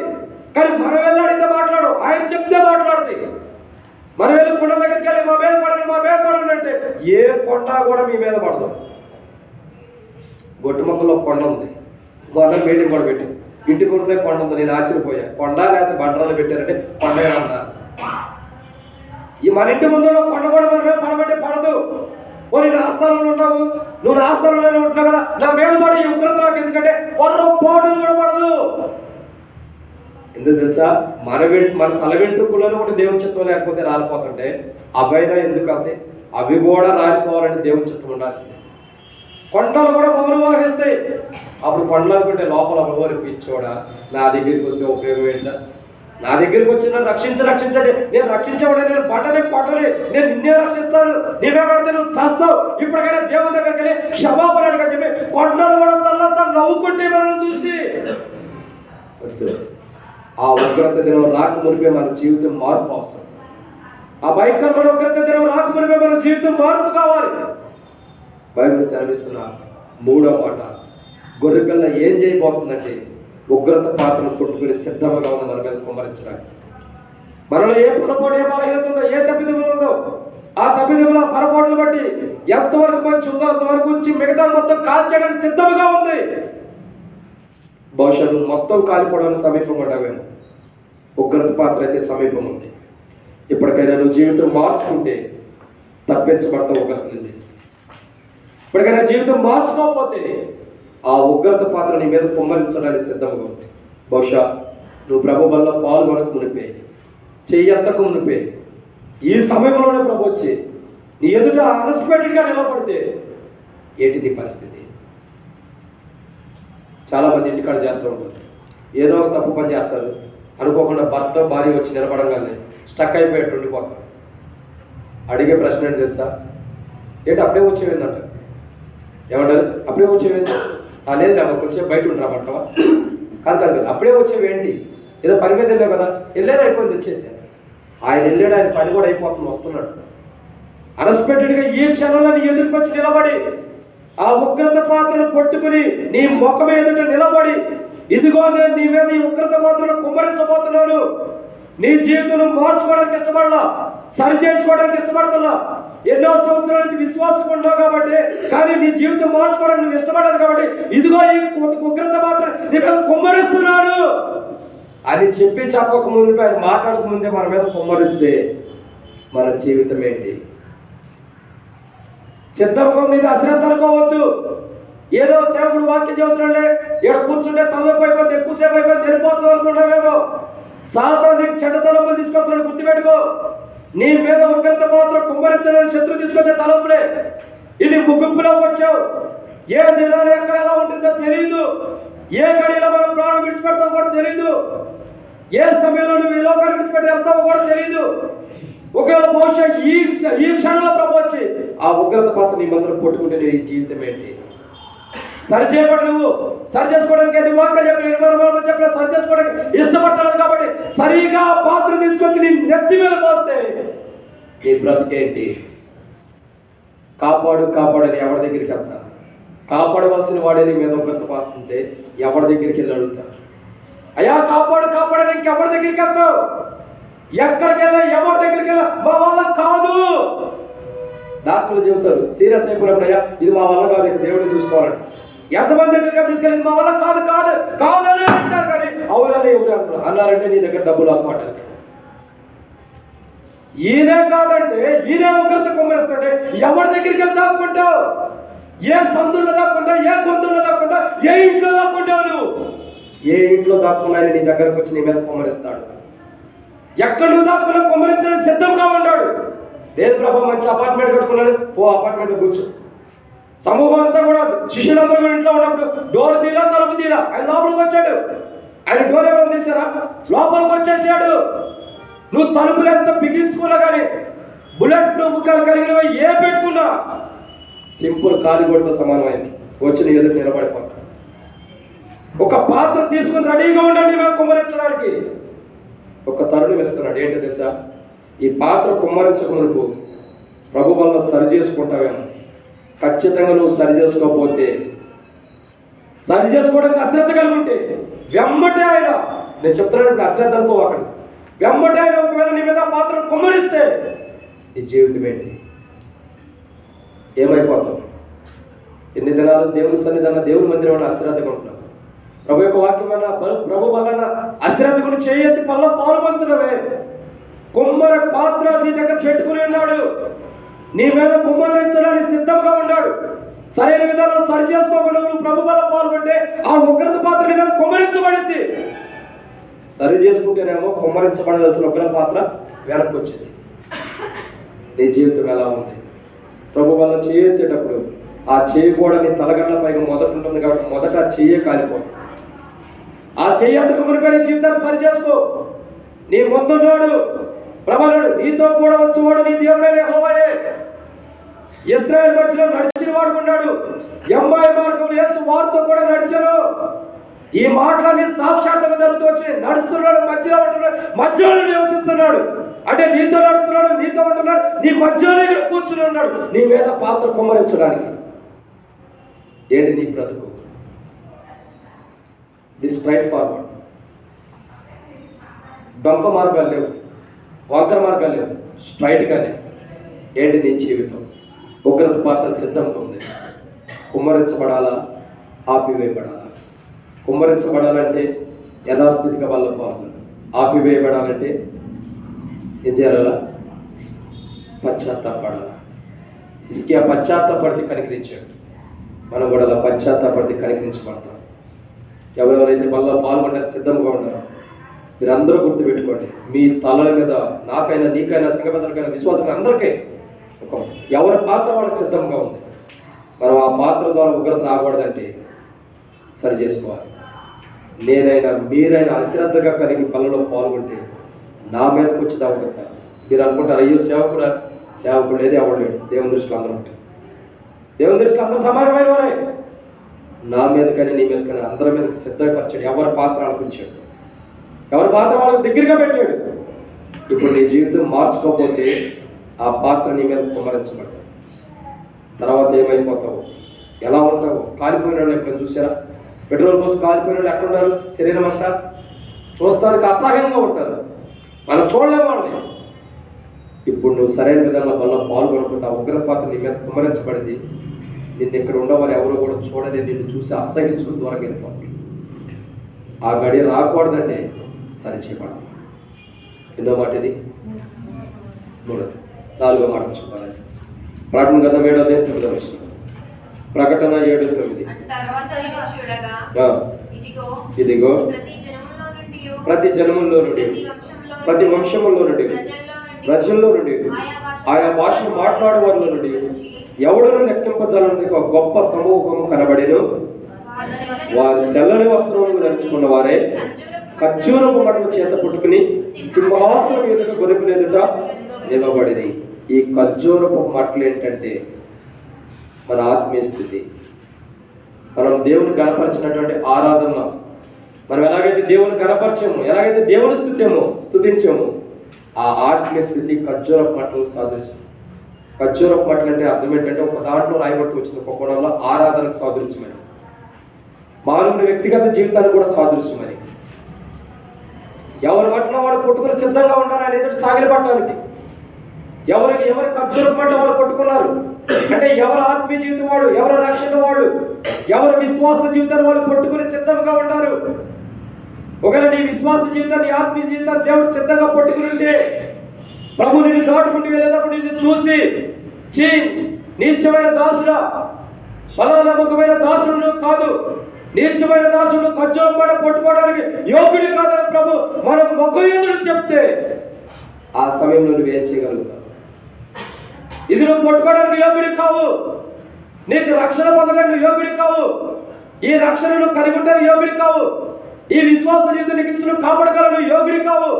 ఈ ఖర్జూరం పట్ట తీసి పక్కన పడేయాడు ప్రభు అంటే నీ బ్రతికేంటి? వారు ఖర్జూరపు మట్టలు పట్టుకుని నిలబడి ఉన్నారు. నీ ఆత్మీయ జీవితం నువ్వు పట్టుకుని నిలబడబోతున్నావు దేవుని ఎదుట, క్రీస్తు ఎదుట, సర్వాధికారి ఎదుట, సర్వ సృష్టికర్త ఎదుట, నీ సృష్టికర్త ఎదుట నువ్వు నిలబడబోతున్నావు. నీ ఖర్జూరం పట్టు నీ ఆత్మీయ జీవితాన్ని నువ్వు పట్టుకుని ఆయన ఎదుట నిలబడబోతున్నావు. ఎట్లా ఉంటుంది నీ బ్రతుకప్పుడు? నీ జీవితం ఎలా ఉండబోతుంది? ఇప్పుడు నీ ఆత్మీయ జీవితం ఎవరికి తెలియకపోవచ్చు, నీ వ్యక్తిగత జీవితం ఎవరికి తెలియకపోవచ్చు. ప్రభు ఎదుట నువ్వు నిలబడబోతున్నావు. ఖర్జూరపు మట్ట నీ ఆత్మీయ స్థితిని నువ్వు పట్టుకుని నిలబోతున్నావు. నువ్వు నిలబడినప్పుడు నీ ఆత్మీయ స్థితి అంతటి ప్రభు తీసుకుని అగ్నిలో కాల్చివేస్తే ఏంటి నీ బ్రతుకు? అప్పుడు నీ జీవితం ఏంటి? ఇప్పుడు దేవుని సన్నిధి అంటే అశ్రద్ధగా ఉంటుంది. దేవుని సన్నిధిలో చాలా మంది కూర్చొని కూడా ముసలమ్మ మొచ్చలు పెట్టుకుని నవ్వుకుంటూ ఉంటారు. ఇక్కడ వాక్యం చెబుతుంటే ఆడ నవ్వుకుంటూ ఉంటారు. ఇప్పుడు అశ్రద్ధ జీవితం కలిగి ఉండింది. బైబిల్లో ఒక మాట రాయబడుతుంది. అపోస్తలుడైన పౌలు కొరింథీయులకు రాసిన మొదటి పత్రికలో అంటాడు, మొదటి అధ్యాయంలో, సిలువను గురించిన వార్త నశించుచున్న వారికి వెరితనం, రక్షించబడుతున్న వారికి దేవుని శక్తి. నువ్వు ఇంకా దేవుని వాక్యాన్ని వెరితనంగా, ఏడలుగా, నవ్వుతూ, ఆలస్యంగా, అశ్రద్ధగా దేవుని వాక్యాన్ని తీసుకుంటే ఖచ్చితంగా నీకు వెరితనమే. కాబట్టి నువ్వు నశించడానికి సిద్ధంగా ఉన్నావు. బైబిల్ సెలవిస్తున్నటువంటి మాటలో జాగ్రత్తగా అర్థం చేసుకో. గొర్రె పిల్ల సిద్ధముగా ఉంది నీ మొగ్గడుగా నడుచుకుంటూ వెళ్ళటానికి. నీ మొగ్గడు నడిచేటప్పుడు నేను చూస్తుంది గొర్రె పిల్ల. ఎప్పుడైనా మనం రోడ్డు మీద బైక్ వేసుకుని వెళ్తాం, కార్లు వెళ్తాం, చుట్టుపక్కల రోడ్డు వైపు అటు ఇటు ఏమైనా పెట్రోల్ అనుకో, చూస్తామా చూడకోకుండా డైరెక్ట్ వెళ్ళిపోతామా? డ్రైవింగ్ చేసేవాడు డైరెక్ట్ చూస్తారు, ఆడు చూడకపోతే ఇటు చూసారంటే మనం అంతా వెళ్ళిపోతాం. పనులకు డ్రైవింగ్ చేసేవాడు స్ట్రైట్కి వెళ్తారు, లోపల ఉన్నవాడు ఏం చేస్తాం? అటు ఇటు చూస్తాం. ఏమంటుంది? ఎవరైనా బండి అవుతున్నారు వెనకాల కూర్చుంటాం, అబ్బా ఈ చెట్టు బాగుంది, ఆ చెట్టు బాగుంది అంటే అర్థమేంటి? మనం ఏదో పక్కన వాటిని చూసుకుంటే వెళ్తాం. యేసు ప్రభు కూడా ఖర్జూరం పట్లు పట్టుకున్నప్పుడు ఆయన వెళ్ళేటప్పుడు అటుపక్క ఇటుపక్క ఎవరున్నారో చూస్తాడు. ఆ చూసినప్పుడు ఆ బడా నమ్మకమైన దాసులుగా ఉండకపోతే వీడి దగ్గర నుంచి తీసేయండి, ఇది వేరే వాడికి ఇచ్చేద్దాం, ఇది తీసేసి వీడిని తీసుకెళ్ళి నరకంలో వేయమంటాడు. ఈమె ఇతను తీసుకెళ్ళి నరకంలో పడవేయండి, మీరు ఇక్కడ ఉండడానికి యోగ్యులు కాదు. నా రాజ్యంలో, నేను సిద్ధపరచుకున్న రాజ్యంలో, నేను కూర్చుంటున్న రాజ్యంలో, నా సంస్థానంలో వాడు ఉండడానికి, అతను ఉండడానికి యోగ్యుడు కాడు, తీసుకెళ్ళి పక్కకు నెట్టేయండి అని చెప్పి అంటాడు. అప్పుడు నీ ఖర్జూరపు మట్ట పక్కన పడేయాలా? నువ్వు నిలబడినందుకు వ్యర్థమే. నువ్వు వెళ్ళి ఆడికెళ్ళిపోతున్నావు, కాలిపోతున్నావు. సిద్ధముగా ఉండండి, ఎదుటికి వచ్చి నిలబడ్డాను. ప్రభు సిద్ధముగా ఉండండి నేను దాటుకుంటే వెళ్ళడానికి. అయితే నేను దాటుకుంటే వెళ్ళేటప్పుడు నువ్వు ఎలా ఉండవు ఒకసారి పరీక్షించుకో. మోషేని దాటుకుంటూ దేవుడు వెళ్ళినప్పుడు బండ సందులో దేవుడు దాచిన వాడుకున్నాడు. క్రీస్తు అనే బండ సందులో నువ్వు దాచబడి ఉంటే, క్రీస్తు అనే బండ సందులో నువ్వు దాచబడి ఏ తుఫాను ఏమి రాకుండా నువ్వు దాంట్లోనే కానీ నిలబడి ఉంటే ఖచ్చితంగా దేవుని ముఖ దర్శనాన్ని నువ్వు చేస్తావు. లేదు, క్రీస్తులో కానీ నువ్వు నిలబడి ఉండకపోతే, క్రీస్తు అనే బండలో నువ్వు లేకపోతే, క్రీస్తుని నిన్ను దాటలేనప్పుడు ఒక మాట అంటాడు ప్రభు మోషేతో, మోషే నా ముఖాన్ని చూసి బ్రతికిన మనుషుడు ఎవడు లేడు, నన్ను చూసి ఏనాడు బ్రతకలేడు, నా భాషను చూడంటాడు. ఇక డైరెక్ట్ ఆయన ముఖ దర్శనాన్ని చూపిస్తున్నాడు. ఇక మహిమగల శరీరం తెలిపోతున్నాం కాబట్టి ముఖ దర్శనం చేపిస్తున్నాడు. ఆయన ముఖ దర్శనాన్ని మనం చూసేటప్పుడు మన జీవితం ఎలా ఉంది, మనం చూస్తే మంచోడిని వారి మన భుజం మీద చేసి మనం ప్రేమించే స్థితిలో ఉండాలి. పో పక్క పో, ఇటు తీసుకెళ్ళి నరకలేమన్నా, ఎలాంటి జీవితాన్ని మనం కలిగి ఉంటాం. గొర్రెపిల్ల సిద్ధముగా ఉంది. ఎందుకు తెలుసా? ఎందుకు? 4వ మాట చెబుతూ వస్తున్నాడు. ఖర్జూర మట్టలు కొట్టుకుని ఎవరైతే ఉన్నారో వాళ్ళ ఎదుటికి రావడానికి సిద్ధంగా ఉంది, వాళ్ళని చూస్తానికి సిద్ధంగా ఉంది. నువ్వు కూడా ఖర్జూరపు మట్ట లాంటి నీ చేతిని పైకెత్తి ప్రభు వల్ల పాల్గొనడానికి చేయకపోతున్నావు. ఖచ్చితంగా నీ మధ్యలో ప్రభు సంచారం చేస్తున్నాడు. ఇది వాస్తవం. నమ్మిన నమ్మకపోయినా నీ పక్కన ప్రభు ఉన్నాడు, నీ మధ్యలో సంచారం చేస్తున్నాడు, నీ ముఖాన్ని చూడటానికి వస్తున్నాడు. నువ్వు కానీ చేయెత్తినప్పుడు ఆ ఖర్జూరపు పట్లు ఎండిపోయిన స్థితి ఉంటే, ఆ ఖర్జూరపు ఆకులు ఎండిపోయిన స్థితి నీలో ఉంటే, బలానమ్మకమైన దాసుడు కాదు కాబట్టి, నీచైన దాసుడు కాబట్టి తీసుకెళ్ళిపోయిన నరకానికి అయిపోయాడు. ఇక్కడ ప్రభుత్వంలో పాల్గొనేటప్పుడే ఎలాంటి చేతితో నువ్వు చేయెత్తుతున్నావు? పచ్చగా చిగురించేదానిలాగా ఉన్నావా? చిగురించేవాడు ఉన్నావా? ఎండిపోయిన జీవితం ఉందా?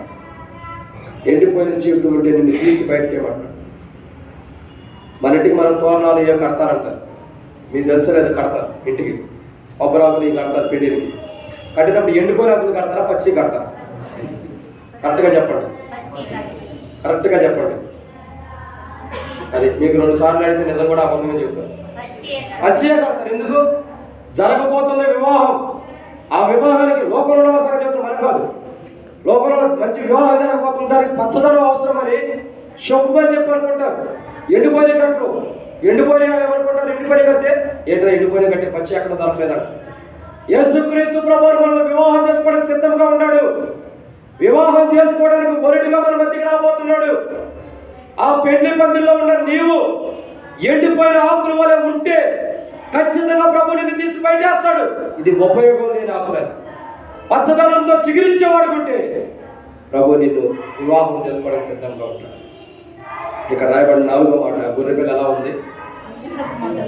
ఖర్జూరం మట్టలు కొట్టుకున్న వారిని చూస్తుంది.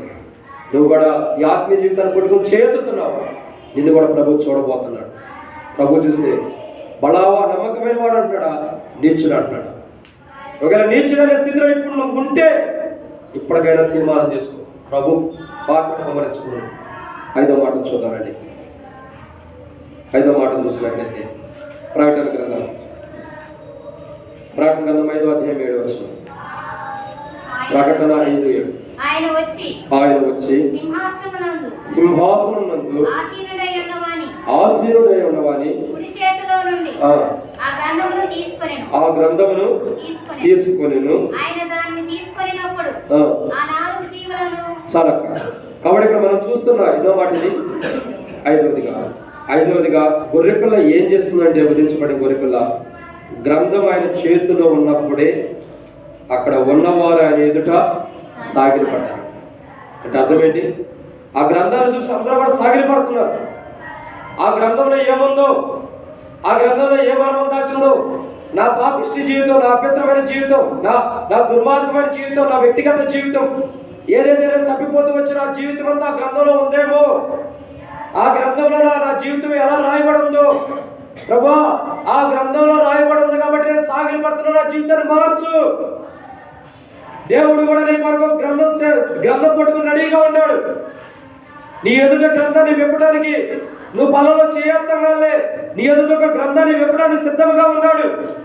నువ్వు ఎలాంటి జీవితాన్ని జీవిస్తున్నావు? గడిచిన పునరుద్ధరణ దినం నుంచి నేటి పునరుద్ధరణ దినం వరకు ఎలాంటి జీవితాన్ని జీవిస్తూ, ఎలాంటి అపవిత్రమైన జీవితం, ఎలాంటి పాపంతో కూడిన జీవితాన్ని నువ్వు జీవిస్తూ వస్తున్నావో దాన్ని అంతను కూడా సిద్ధంగా ఉంచాడు యేసు ప్రభువు. ఎందుకు? విప్పటానికి, మన జీవితాన్ని మొట్టమొదటి చేయడానికి, మన జీవితం అందరికీ తెలియపరచడానికి. నేను ఎక్కడ ఉన్నా సేవకుడుగా ఉన్నా, నేను అందరికీ బాగానే ఉంటాను. మీ అందరికీ ఎట్ట మంచి వాక్యం చదువుతున్నాడు, 7 పాయింట్లు చదువుతున్నాడు, దేవుడు మర్మాలు ఇస్తున్నాడు, మా సేవకుడు ఎంత మంచివాడు అనుకుంటాడు. వీడు ఎంత దుర్మార్గుడు మీకేం తెలుసు? దేవుడు ఎంత దుర్మార్గుడో మీకు తెలియదు, దేవుడు తెలుసు. అదే రీతిలో నన్ను నేను అనుకున్నా, మిమ్మల్ని కూడా మీరు అనుకోండి. ఇక్కడ ఉన్న వారందరూ వచ్చాడు. మరి మనమేంటి? మన వ్యక్తిగత జీవితం ఏంటి? మన జీవితాన్ని ఒక దిన ఎట్లా ప్రభు తీయబోతున్నాడు, గ్రంథం ఒప్పదీయబోతున్నాడు. ఎవడును వెప్పదీయడానికి అర్హత లేని వాడు ఉన్నప్పుడు వెప్పదీయడానికి యోగ్యమైన వాడు వచ్చాడు. యోగ్యమైన వాడు వచ్చి ఆ గ్రంథాన్ని విప్పడానికి సిద్ధంగా ఉన్నాడు. ఆ గ్రంథం విప్పితే నీ జీవితం ఏంటి? ఆ గ్రంథం తెరవడానికి ప్రభు సిద్ధంగా ఉన్నాడు. తెరిచి ఎవరి జీవితానికి వారికి బహుమానం ఇవ్వడానికి సిద్ధంగా ఉన్నాడు. అందుకే ప్రకటన 22 ఒక మాట రాయబడుతూ వచ్చింది. ప్రకటన 22 ఒక మాట ఉంది. ఏమనుంది? వారి వారి క్రియ చొప్పున ప్రతి వారికి చిలకు నేను సిద్ధపరచిన చేతుల ఎదుట. చాలా మంది బైబిల్ చూడడానికి ఇంకా టైం పడుతుంది. లాస్ట్ అధ్యాయం అదే బైబిల్ చివరిలో చూస్తే చాలా అధ్యాయం కనపడిపోయింది. ఇంకా ఎదుగుతున్నారు ఏ రాజ్యంలో ఉందని. చివరిలో ఉందని చూడండి. ప్రకటన 22 ఉంది. ఇదిగో త్వరగా వచ్చుచున్నాను, వారి వారి క్రియల చొప్పున ప్రతి వారికి ఇచ్చుటకు నేను సిద్ధపరిచిన జీతము నా గ్రంథంలో ఉంది. ఎక్కడుంది? నా గ్రంథంలో ఉంది. ఎవరి జీవితాన్ని బట్టి వారికి, ఎవరి ఆత్మీయ జీవితాన్ని బట్టి వారికి, ఎవరి విశ్వాస జీవితాన్ని బట్టి వారికి తీర్పు చేర్చడానికి నా గ్రంథంలో నాకు సిద్ధపరచబడింది. గ్రంథం విప్పటానికి ఆయన సిద్ధంగా ఉన్నాడు. ఆయన విప్పేటప్పుడు నువ్వు ఎలా ఉండబోతున్నావు? నీ జీవితాన్ని ఆయన విప్పటానికి సిద్ధంగా ఉన్నాడు. ఏంటి నీ పరిస్థితి? ఒక్కసారి పరీక్షించుకో. సిద్ధంగా ఉన్నాడు విప్పటానికి. ఆరోదిగా రెండు దేవుని వాక్యం నుంచి వధించబడిన గొర్రెపిల్ల ఏం చేస్తుంది? ఆరోదిగా ప్రకటన గ్రంథం 6వ అధ్యాయం మొదటి వచనం. ఆ గొర్రెపిల్ల ఆ 7 ముద్రల్లో మొదటి దాన్ని విప్పినప్పుడు నేను చూడగా ఆ 4 జీవుల్లో ఒకటి రమ్ము అని ఉరుము వంటి స్వరం చెప్పుట వింటిని. చాలు. కాబట్టి ఇక్కడ మనం చూస్తున్న 6వ మాట చూసినట్టే ఆయన ఆ గ్రంథమును విప్పడానికి సిద్ధంగా ఉన్నాడు. ఆయన చేతిలో ఉన్నదాన్ని విప్పడానికి సిద్ధంగా ఉంటాడు. నీ జీవితం ఎలా ఉంది? ఆయన చేతిలో ఉన్న అంతకుముందు గ్రంథం ఇప్పుడు విప్పడానికి సిద్ధమైపోయాడు. విప్పడానికి సిద్ధమైపోతూ వచ్చినాడు. మనం చూడండి, ఇంటికి ఏదైనా బిస్కెట్ ప్యాకెట్ కొనుక్కొస్తాం. తెచ్చినప్పుడు ఏం చేస్తాం? విప్పినట్టుండిద్దా? ఏం చేస్తాం? తెస్తాం. తెచ్చిన తర్వాత అంటే సిద్ధంగా ఉంది, చేతిలోనే ఉంది తినడానికి. తర్వాత ఏం చేస్తాం? తెచ్చుకున్న తర్వాత ఎక్కడైతే రోడ్డు మీద తినాలి, రోడ్డు మీద తింటే ఏ కోతులు చేతికి పోతాయని ఇంటికి పోయిన తర్వాత నిదానంగా దాన్ని ఒప్ప తీసుకుని తింటాం. ఏం చేస్తాం? నిదానంగా ఓపెన్ చేస్తాం. అక్కడ చేతిలో ఉంది, ఇక్కడ ఒప్పదేయటానికి సిద్ధంగా ఉంటాడు. ఆయన సిద్ధంగా ఉండకుండా నువ్వు సిద్ధంగా ఉండవు. ప్రభా, ఇదిగా నా జీవితం. పౌలు అంటాడు, మంచి పోరాటం పోరాడుతుని, విశ్వాసమును కాపాడుకుంటుని, నా పరుగు తొద్దముట్టించుదని, ఇక మీదట నా కొరకు నీతి కిరీటం. పౌలు నేను అనుకుంటా ఆశ కలిగి ఆ గ్రంథాన్ని విప్పేటప్పుడు పౌలు అంటాడు ప్రభా నాకు ఇచ్చే ఆ ఏందో నీతి కిరీటం నాకు చూపించు ప్రభా అని ఆశతో అడుక్కుంటాడేమో. అడుక్కోవడం అంటే వేరే విధంగా, ప్రభా నాకు చూపించు ప్రభా, త్వరగా ఈ ప్రభా, వీళ్ళందరూ తర్వాత ఇచ్చేద్దరు, మొదట నాకు ఈ ప్రభా అని ప్రభు దగ్గరికి వెళ్ళి బతిమలాడుకుంటాడేమో. ప్రభా నా నీతి కిరీటం ఏది? నేను మంచి పోరాడుతుంది, నా పరుగు తొదమెట్టించింది, విశ్వాసంలో కాపాడుకుంటుంది, నా కొరకు నీతి కిరీటం ఖచ్చితంగా ఉంది. గట్టిగా చెబుతున్నాడు నా కొరకు ఉందని. అంత గట్టిగా మనం చెప్పలేము. ఎందుకు? మనం మంచి పోరాటమే ఏంటో తెలియదు, మనకు విశ్వాసం కాపాడుకోవటం ఏంటో తెలియదు, పరిగెత్తటమే తెలియదు. పౌలు వీటన్నిటిలో తొదమట్టించాడు. దేంట్లో కూడా వెనకంచలేదు. క్రీస్తు విషయంలో వెనకబడే విధానమే పౌలుకి లేదు. ఏదైనా క్రీస్తు కొరకు ఎదుర్కొనే జీవితమే కానీ భయపడే అనుభవం క్రీస్తు పౌల్లో లేదు. అందుకే పౌలు అన్నాడు, నేను క్రీస్తుని పోలి నడుచుకున్న ప్రకారం మీరు నన్ను పోలి నలుగురు నడుచుకోవాలి. నరకానికి క్రీస్తుని పోలి నడుచుకో. ఏమన్నాడు? నేను క్రీస్తుని పోలి నడుచుకున్న ప్రకారం మీరును నన్ను పోలి నడుచుకున్న క్రీస్తు. పౌలు అన్నాడు, నేను క్రీస్తుని పోలి నడుచుకున్నా, మీరు క్రీస్తుని పోలి నడుచుకోలేకపోతున్నారు. నేను ఎలా నడుచుకున్నానో అలాగే మీరు నడుచుకోండి అని చెప్పి కొత్త నిబంధనలో కొన్ని పత్రికలు రాసి ప్రజలకు పంచాడు. పౌలు పత్రికలు ఎందుకు రాశాడంటే కొత్త నిబంధనలో నేను ఎలా నడుచుకుంటూ వచ్చే క్రీస్తులో మీరు కూడా ఎలా జీవించాలని, ఇలా జీవిస్తే నేను జీవించిన జీవితాన్ని కలిగి ఉంటాను కాబట్టి పరలోకానికి వెళ్తారని హెచ్చరించాడు. భక్సింగ్ గారు ఒకటి రాశాడు మన కొరకు. ఏంటో చెప్పండి. ఒక ఫోటో ఉంటుంది, కళ్ళజోడు ఉంటుంది, బాగానే ఉంటుంది, ఒక రాసి ఉండదు దాని మీద. అవి కాదు నాన్న. ఈరోజు బైబిల్ చదివేవా? ఏమనుంటుందో ఫోటో ఉంటుంది చూడండి, మంచిగా సూట్ వేసుకుని కళ్ళజోడు పెట్టుకుని బాగుంటుంది. భక్సింగ్ గారిది అది నాకు చాలా ఇష్టమైన ఫోటో. అంటే దేవుని కంటే ఎక్కువ ఇష్టం కాదు, ఇష్టపడతా దయచేయండి. దాంట్లో ఉంటుంది ఈరోజు బైబిల్ చదివేవా. ఆ బైబిల్ కూడా ఇట్లా కొట్టుకుని దారినాడు బైబిల్ చదివా అంటే మన ముఖాలు చూపిస్తున్నాడు. ఏమమ్మా ఏమయ్యా బైబిల్ చదివేవా ఈరోజు? మనమేమో ఇంట్లో ఫోటో పెట్టుకుని బైబిల్ చదివేవా మనం ఇక్కడ చూసుకుంటాం. ఆయన వెళ్ళిపోయిన ఫోటో ద్వారా కూడా మనతో మాట్లాడుతున్నాడు. బైబిల్ చదివేవా? నా సావాసంలో ఉండే బైబిల్ చదివేవా? చదవలేదా? సిగ్గు చేత తలంచుకో, నువ్వు సిగ్గుపడి నువ్వు బైబిల్ చదవనందుకు. ఇది మరి ఇంట్లో ఫోటో పెట్టుకుంటావా? బైబిల్ చదివేవా అని? ఏమి విశ్వాసవి, ఏమి విశ్వాసం కలిగిన వాడివి? ఏంటి నీ జీవితం? బైబిల్ చదవలేనప్పుడు నా ఫోటోని ఇంట్లో ఎందుకు తీసుకెళ్ళి కాల్చిపడాయి? భక్సింగ్ గారే చెప్తాడు, ఆయన బతుకుంటే అదే చెప్పేవాడు. మనం భక్సింగ్ గారు సావాసం ఆయన ఫోటో పెట్టుకుని బైబిల్ చదివేవా ఈరోజు? నేనైతే చదవను, ఫోటో అయితే చదివింది బైబిల్. ఇది మన జీవితం. వద్దు, సిద్ధముగా ఉండాలి మన జీవితం. సిద్ధం ప్రాముఖ్యమైనది మనకి. సిద్ధపాటు లేకపోతే విడవబడతావు. బుద్ధి లేని కనుకలు సిద్ధపాటు లేదు కాబట్టి విడవబడి తర్వాత తలుపు కొడతారు. అయ్యా అయ్యా మాకు తలుపుది. మీరెవరు అసలు నాకు తెలియదు, మీరు వెళ్ళిపట్టుకోండి పక్కబడి అంటున్నాడు. మీరెవరో నాకు తెలియదు. అదే ప్రభావ మేము కన్యాత్మే దేవుని పెట్టమే కదా, నిన్ను వెంబడించిన వారు అయినా మీకు సిద్ధపడలేదు కాబట్టి మీరెవరో నాకు తెలియదు. మీ మొఖం ఎప్పుడు చూడాలి, మీరు పోండి అంటున్నాడు. మీ మొఖం నేను ఎప్పుడు కూడా నేను చూడాలి, మీరు వెళ్ళిపోండి. సూటిగా ప్రభు ఈ సమయాన్ని మనకు అదే మాట మాట్లాడితే మన జీవితం ఏంటి? సూటిగా ప్రభు మాట్లాడితే నేను మిమ్మల్ని ఎరగను, మీ మొఖాలు నాకు తెలియదు, మీరెవరో నాకు తెలియదు అంటే ఇప్పుడు దాకా ఆయన ఆరాధించావు, ఇప్పుడు దాకా ఆయన గనపరిచావు, నీ మధ్యలో ఉండేవాళ్ళని తెలుసుకున్నావు, నీ మధ్యలో ఉండేవాళ్ళని నువ్వెవరో తెలియదంటే నీ బ్రతికేంటి? ఏమైపోతావు? వద్దు. బైబిల్ అంటుంది కదా, ఆయన నువ్వెవరో తెలియదు అనుకుని ఆయన ఎవరో నీకు తెలుసు కాబట్టి ఆయన దగ్గరికి వచ్చి ఆయన పాదం దగ్గరికి వచ్చి సాగిపడుతున్నావా? నువ్వెవరో తెలియదని నన్ను అనకూడిపోయి నువ్వు నాకు తెలుసు కాబట్టి నేను ఎదుగు వస్తున్నాను. అశ్రద్ధ జీవితం నీ ఎదురు నిలబడటానికి సిద్ధంగా నేను లేను. అక్కడ గ్రంథం విప్పుతున్నాను, సిద్ధంగా ఉండాలి. అందరూ నువ్వు సిద్ధంగా ఉన్నావా?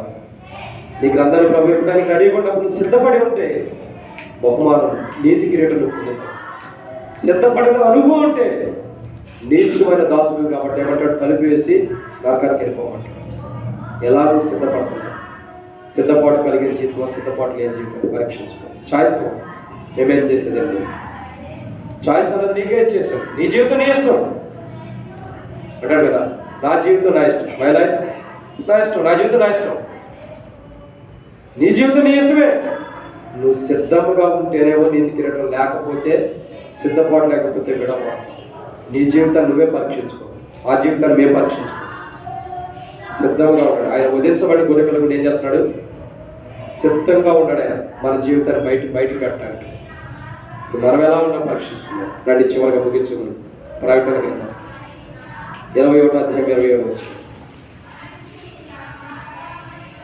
ప్రకటన గ్రంథం 21వ అధ్యాయం 27 వచ్చి జీవగ్రంథమందు రాయబడిన వారే దానిలో ప్రవేశించురు గాని నిషిద్ధమైన దేవైనను అసహ్యమైన దానిని అబద్ధమైన దానిని జరిగించువాడైనను దానిలోనికి ప్రవేశించాలి.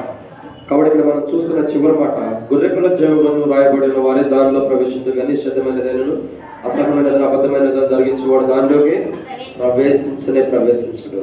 ఇక్కడ చివరిగా 7వదిగా ప్రభు యొక్క వాక్యాన్ని జాగ్రత్త చూసినట్లయితే ఆయన పరలోకం అనే కవిడి దగ్గర సిద్ధంగా ఉంటాడు. నిశ్శబ్దమైనది, ఇంకా అబద్ధమైనది, ఇంకా అసహ్యమైనది ఏదైతే ఉందో అవి ఆ రాజ్యంలోకి వెళ్ళలేవు. అసహ్యమైన కార్యాలు మనం చేస్తూ ఆయన రాజ్యంలోకి వెళ్ళడం కష్టం. అసహ్యాలు ఉంటే ఆయన రాజ్యంలోకి వెళ్ళలేము. నిన్ను చూసి ప్రభు ప్రేమించాలని ఇష్టపడతాడా? అసహించుకోవాలని ఇష్టపడతాడు. నేను దేవుడు చూసి నిన్ను అసహించుకున్నాడంటే కారణం ఏంటి? మంచి పని చేసినాడు అసహించుకుంటావా? ఎవరిని అసహించుకుంటావు? చెడ్డ పని చేస్తున్నాడు. ప్రభు నిన్ను అసహించుకోకూడదంటే నీలో మంచి పనులు ఉండాలి.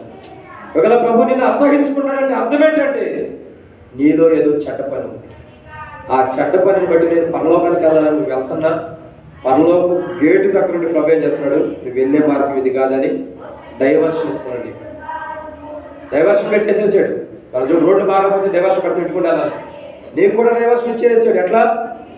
ఈ మార్గంలో నువ్వు వెళ్ళాల్సింది, ఈ పరలోక మార్గం కాదు, నువ్వు వెళ్ళాల్సిన మార్గం కూడా ఉంది. యూటర్న్ తీసుకుని వెళ్ళి అక్కడికి వెళ్ళిపో. నీకు సంబంధించిన వాళ్ళు చాలా వాళ్ళు అక్కడ ఉన్నారు. ఇక నువ్వు ఇక్కడికి రావడం కుదరదు, నువ్వు రావద్దు, నువ్వు వెళ్ళిపో అని చెప్పి మన మార్గాన్ని డైవర్షన్ చేసి యూటర్న్ నుంచి తీసుకెళ్ళి నరకంలో పడేస్తాడు. ఆయన సిద్ధంగా ఉన్నాడు అక్కడ నిలబడి. అసహ్యంగా జీవించిన వారు, అసహ్యమైన కార్యాలు చేసిన వారు, తప్పుడు జీవితాన్ని జీవించిన వారు, పాపిష్టి జీవితాన్ని జీవించిన వారు, అయోగ్యమైన జీవితాన్ని జీవించిన ప్రతి మానవుడు కూడా తీసుకెళ్ళి నరకం వేయడానికి సిద్ధంగా ఉన్నాడు. వధించబడిన గొర్రెపిల్ల ఏం చేస్తుందంటే ప్రతి మనుష్యుడిని నరకంలో, అంటే రక్షించబడినవాడు, విశ్వాస జీవితంలో కాపాడుకున్నాడు కాకుండా అపవిత్రంగా అసహ్యమైన కార్యాలు చేసిన ప్రతి మానవుడిని నరకంలో అయిపోతాం. అసహ్యమైన కార్యాలు అంటే అర్థం ఏంటి? అసహ్యం, చెడ్డవి, వ్యభిచారము, ఇంకా విగ్రహాలను ఆరాధించడం, విగ్రహాలకు సాగిలి పడటమే అసహ్యమైన కార్యాలు. ఒక మాట చెప్పిన బాధేసింది. ఇక్కడ ఉన్న వాళ్ళు చాలా మంది సంక్రాంతి జరుపుకున్న వాళ్ళు లేరా? ఉండరు. మీరు లేదన్న అబద్ధం. ఏదో ఒక ఫెస్టివల్ ఏదో ఒక రీతిలో జరుపుకున్నారు ఉండవు కొంతమంది, అందరూ కాదు. జాగ్రత్త. అసహ్యమైన కార్యం దేవుని దృష్టిలో చేస్తున్నాం. అసహ్యమైన కార్యాలు చేస్తున్నాం. చాలామంది క్రైస్తవులు గొబ్బెమ్మలు పెడతాం, ముగ్గులు వేయటం, ఇంకా ఆ కైట్స్ ఏ ఉంటాయి కదా అవి ఎగరవేయటం, ఇవన్నీ క్రైస్తవుడికి సాదృశ్యమనే కావు. ఇవన్నీ మనం చేసామంటే అర్థం ఏంటి? అసహ్యమైన కార్యం చేసాం దేవుని దృష్టిలో. దేవుని దృష్టిలో అసహ్యంగా ఉంటాం. జాగ్రత్త. ఇప్పటి వరకు ఇలా జీవిస్తూ వచ్చావు, ఇక అసహ్యమైన కార్యం చేసి మరలా ఆదివారం వచ్చింది ప్రభు వల్ల పాల్గొనాలని అట్టా వచ్చా దేవుని దగ్గరికి. ఎలా వచ్చావు దేవుని మందిరం దగ్గరికి? బయటేమో అసహ్యమైన కార్యాలు, లోపలికి వచ్చేటప్పుడు పరిశుద్ధమైన ముసుగు. బయటేమో ఎల్లయ్య ఉంటుంది మందిరంలో, ఎక్కడ బయట ఎక్కడ ఎల్లయ్య ఉంటుంది మందిరంలో. ఏ సన్న ఆ మార్గం అయిపోయి మన జీవితం. బయటేమో అసహ్యమైన కార్యాలు, లోపలికి వస్తే పరిశుద్ధుండి. జాగ్రత్త. నీ జీవితానికి మేమేం చెప్పలేదు, ఏదైనా మాట జీవితం నీకు బాధేసింది, సేవకు నన్ను ఎట్ట అన్నాడు, ఎట్ట మార్చుకోమన్నాడు, ఎట్ట తిట్టాడని చెప్పి మేము చెప్పి నీకు బాధేసింది. ఆ దినాలు నువ్వు ఎందుకు బాధపడతావు నీకు తెలిసి. వద్దు. అసహ్యమైన కార్యాలు ఇప్పటికైనా మానుకో. దేవుని దృష్టిలో ఏం చేస్తావు? ఒక ఇలాంటి ఆచరణ కాదు, ఇంకేమి నీ జీవితం అసహ్యమైన ఉన్నాయి. దేవుని స్థానంలో అశ్రద్ధ చేయడం అసహ్యమైనది. దేవుని ఆత్మీయంగా ఎదగపడడం అసహ్యమైన కార్యాలు. దేవుని మధ్యలో ఉంటే కూడా చెడ్డ ఆలోచనలు ఎక్కడ కూడా కలిగి ఉండడమే అసహ్యమైన ఆలోచనలు. నీ అసహ్యమైన జీవితాన్ని బట్టి దేవుడు నీకు తీర్పులోకి తీసుకురాబోతున్నాడు. జాగ్రత్త. నిన్ను తీర్పులోకి పంపించడానికి ఆయనే సిద్ధంగా ఉన్నాడు, ఎవరో కాదు. నీ పక్కన నీ మీద నేరం వేపుతున్నావు, ఇంకోటి నేరం మోపుతున్నావు కాదు, నువ్వు నరకానికి వెళ్తుంది. ఆయనే సిద్ధంగా ఉన్నాడు నీ నరకానికి పంపడానికి. నువ్వు నరకానికి వెళ్ళాలా, పరలోకానికి వెళ్ళాలా? వధించబడ్డాడు గొర్రెపిల్ల. ఎందుకు వధించబడ్డాడు? ఆరాధనలో 7 విషయాలు చూసాం. ఆ వధించబడిన వాడు ఇప్పుడు ఏం చేస్తున్నాడు చూపిస్తున్నాడు. వధించబడిన వాడు ఇప్పుడు ఏం చేస్తున్నాడు?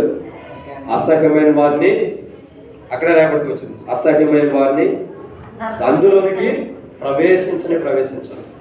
నువ్వు అసహ్యమైన కార్యాలు చేస్తూ, అబద్ధాల్లో ఉంటూ, మోసంలో ఉంటూ, దొంగతనం ఉంటూ, దేవుని మహిమను దొంగిలిస్తూ ఉంటా, నీవు అసహ్యమైన వాడి. కాబట్టి నువ్వు దేవుని రాజ్యంలో వెళ్ళలేవని బైబుల్ హెచ్చరిస్తుంది. ప్రార్థన గ్రంథం 21:27 చివరిలో చెబుతున్నాడు బైబుల్. ఆ మాట కాదు, ప్రవేశించోట నువ్వు ప్రవేశించాలంటే ఈ ప్రాముఖ్యమైన ఈ ప్రార్థన 27 ఏమైతే ఉంటాయో అవి చేయకోకుండా నీ జీవితాన్ని కాపాడుకుంటే ప్రవేశిస్తావు. వధించబడిన గొర్రెపిల్ల ఏం చేస్తుంది? 7 విషయాలు. మొదటిగా, కనహీనమైన వారికి తీర్పు చేస్తారు సిద్ధం. రెండోదిగా, దేవుని రాజ్యంలో లేకపోతే తీర్పిస్తుంది. మూడోదిగా, ఉగ్రత పాత్ర. అంటే మనం దేవుల్లో ఉండకపోతే ఉగ్రత పాత్ర ఉంది. ఉగ్రత పాత్ర బట్టి కుమ్మరించడం. నాలుగోదిగా ఖర్జూరపు మట్లు అంటే అర్థం ఏంటి? మన ఆత్మీయ జీవితాన్ని బట్టి మనం చూస్తున్నాడు బాగా పోతే నరకానికి. ఐదవదిగా గ్రంథాన్ని చేత పట్టుకున్నాడు అంటే సిద్ధముగా ఉన్నాడు ఆయన విప్పడానికి. మన జీవితాలు సిద్ధంగా లేకపోతే నరకం. ఆరోదిగా సిద్ధపాటు జీవితం. ఏడవదిగా ఇప్పుడే చెప్పాను, అప్పుడే మర్చిపోతాట అసహ్యమైనది. సో మళ్ళీ అసహ్యమైన కార్యాలు ఆయన సిద్ధంగా ఉన్నాడు. ఇతడు పరలోకానికి వెళ్ళాలి, ఇతను నరకానికి వెళ్ళాలి. ఏం పరలోకానికి వెళ్ళాలి, ఏం నరకానికి వెళ్ళాలి సిద్ధపాటుగా ఆయన సిద్ధంగా ఉన్నాడు. ఇప్పుడు సిద్ధంగా నీ ఎదుట ప్రభు నేను పరలోకాన్ని పంపాలని నరకాన్ని పంపాలని సిద్ధం ఇష్టపడుతున్నాడు. ఎలా తీర్మానించాలని రెడీ అవుతున్నాడు. ఇప్పటికైనా ఆయన తీర్మానం మీదకి రాకముందు నువ్వు జీవితం మార్చుకుంటేనేమో తీర్మానం మీదకి ఆయన వచ్చినప్పుడు పరిశుద్ధులు ఉంటే పరలోకానికి, లేదు తీర్పు తీర్చాలని సిద్ధపడి వచ్చేస్తే నరకానికి. ఒకసారి నీ జీవితాన్ని పరీక్షించుకో. ప్రార్థన. తండ్రి, ఇంతమంది వాక్యాన్ని కట్టుకొని వచ్చాను. మా జీవితాలు ఎంతో భయంకరమని ఉంటున్నాయి ప్రభు. మమ్మల్ని మీరు సరి చేయడానికి ఇష్టపడి మీ ప్రేమను బట్టి మీకు పొందాలి. మీ దయగల వాత్సల్యతను బట్టి మీకు స్తోత్రాలు చెల్లిస్తున్నాం ప్రభా. మా జీవితం మార్చడానికి ఇష్టపడుతున్నాం. మా ప్రవర్తన, మా ఆలోచనలు, మా జీవితం మార్చి కొత్త జీవితాన్ని ఇవ్వడానికి ఇష్టపడుతున్నాం. వధించబడిన గొర్రెపిల్లకు వచ్చి మాకు ఎంతో ఆశీర్వాదాన్ని ఇచ్చావు. ఇప్పుడు నువ్వేం చేయబోతున్నావో మాకు తెలియపరచావు ప్రభా. ఈ 7 ప్రాముఖ్యమైన విషయాలు ఏది మా పట్ల జరిగినా మేము నరకానికే. ఏ ఒక్కడు జరిగినా మేము నరకానికే. ఏ ఒక్కడు జరిగినా దేవుని తీర్పులోకి వస్తున్నాం. నువ్వా దయచేసి నన్ను మమ్మల్ని క్షమించండి. మేము ఎదుట సాగిలి పడుతున్నామయ్యా. మా ఆత్మీయ జీవితం, మా విశ్వాస జీవితాన్ని చేతపట్టుకుని మీ ఎదుట సాగిలి పడుతున్నాం. ఖర్జూరపు మట్ల పట్టుకుని ఎలాగైతే సాగిలి పడ్డారో తండ్రి అలా సాగిలి పడుతున్నాం. నువ్వా మా జీవితాన్ని మీరు క్షమించండి. మా జీవితాన్ని మీరు సరిచేసి మార్పులోకి తీసుకురమ్మని. మాకు రెండు తీర్పులో రాకుండా, భయంకరమైన తీర్పులో మేము రాకోకుండా, దేవుని ఉగ్రతలోకి మేము రాకోకుండా, ఆ భయంకరమైన ఉగ్రత దినం మా మీద కుమ్మరించబడక మునిపే ఆ ఉగ్రత పాత్ర మాకు సిద్ధంగా ఉంది మా నెత్తి మీదే మా మీద కుమ్మరించడానికి. నువ్వా ఆ జీవితం మాకు కొత్త జీవితం కాదు. ఇదిగో నా మీద ఉగ్రత పాత్ర రెడీగా ఉంది, దాన్ని తప్పించుకోవాలని ఇష్టపడుతున్నానని ఎవరైనా సిద్ధపడి మీ కుడిహస్తం మీ తలగన్న పైకి ఎత్తించు మీకోసం ప్రార్థన చేస్తాను. సహోదరుడా యేసు ప్రభు నిన్ను క్షమించి నీ మీద ఉగ్రత పాత్రను తప్పించుగాక. సహోదరి యేసు ప్రభు నీ మీద ఉగ్రత పాత్ర, సహోదరు యేసు ప్రభు నీ మీద ఉగ్రత, సహోదరి యేసు ప్రభు నీ మీద ఉగ్రత పాత్ర ఉంటే ప్రభు తొలగించుగాక. సహోదరి యేసు ప్రభు నీ మీద ఉగ్రత తొలగించుగాక. సహోదరు యేసు ప్రభు నిన్ను కూడా, సహోదరు యేసు ప్రభు నీ మీద ఉన్న, సహోదరు యేసు ప్రభు నీ మీద ఉన్న కూడా, సహోదరు యేసు ప్రభు నీ మీద, సహోదరు యేసు ప్రభు నీ మీద ఉన్న ఉగ్రత పాత్ర దేవుడు కుమ్మరించదు తొలగించడు గాక. ఇంకా సహోదరు యేసు ప్రభు నీ మీద ఉన్న ఉగ్రత పాత్ర ప్రభు తప్పించడు గాక. ఇంకెవరైనా ఉన్నారా పశ్చాత్తాపడుతున్న? సహోదరు యేసు ప్రభు నిన్ను కూడా ఉగ్రత పాత్ర తప్పించడు గాక. ఇంకెవరైనా ఉన్నారా? హృదయాన్ని బండబాల మీద చేసుకోవద్దు, రాత్రి హృదయంలో వద్దు. అలాగే రాత్రి హృదయం అయితే ఫరో ఎలాగైతే మధ్యలో నడి సముద్రంలో ప్రాణాలు కోల్పోయాడు, నువ్వు కూడా కోల్పోవడానికి సిద్ధంగా ఉంటావు. వద్దు, సిద్ధపడినారయ్యా. నా జీవితంలో నువ్వు నా గ్రంథాన్ని విప్పేటప్పుడు నేను సిద్ధంగా లేను. నువ్వు ఇప్పుడు గ్రంథం విప్పితే నా బ్రతుకంతా బయటపడిపోయింది. వద్దు, ఆ బ్రతుక పాప చింతను క్షమించుకోవాలనైతే నీ కుడిహస్తిని తెలంగాణ పైకెత్తించు. సహోదరు యేసు ప్రభు నేను కూడా క్షమించను కాక. సహోదరు యేసు ప్రభు నేను కూడా క్షమించను కాక. సహోదరు యేసు ప్రభు నేను కూడా. ఇంకా ఎవరైనా ఉన్నారా? జీవితం మార్చుకో, దాచిపెట్టుకోవద్దు. సహోదరు యేసు ప్రభు నేను కూడా క్షమించను కాక. దాచిపెట్టుకోవద్దు ఇంకెవరో కూడా. ఆయన గ్రంథం విప్పడానికి నీ మనసుని నీ హృదయం దగ్గర పెట్టాడు. ఆయన విప్పడానికి సిద్ధంగా ఉన్నాడు. ఆయన తాళపు చెవులు కలిగి ఉన్నాడు, విప్పడానికి రెడీగా ఉన్నాడు. ఇంకా విప్పడానికి నువ్వు ఇష్టపడకపోతే ఈ బలలో పాల్గొనేటప్పుడు నీకు తీర్పు రావచ్చు. సహోదరు యేసు ప్రభు నిన్ను కూడా క్షమించి గ్రంథం విప్పేటప్పుడు పరిశుద్ధులు అవును కాక. ఇంకెవరైనా ఉన్నారా? ఇంకా ఎవరైనా? ఇదిగో పరిశుద్ధులు కావాలి, నా గ్రంథం విప్పక ముందే నా జీవితం పట్టబడక ముందే నా జీవితం మార్చుకోవాలి ఇష్టపడుతున్న ఎవరైనా ఉంటే ఈ తలగన్న పైగా మీ కుడి హస్తం మీకోసం ప్రార్థన చేస్తాను. ఇంకెవరైనా ఉన్నారా?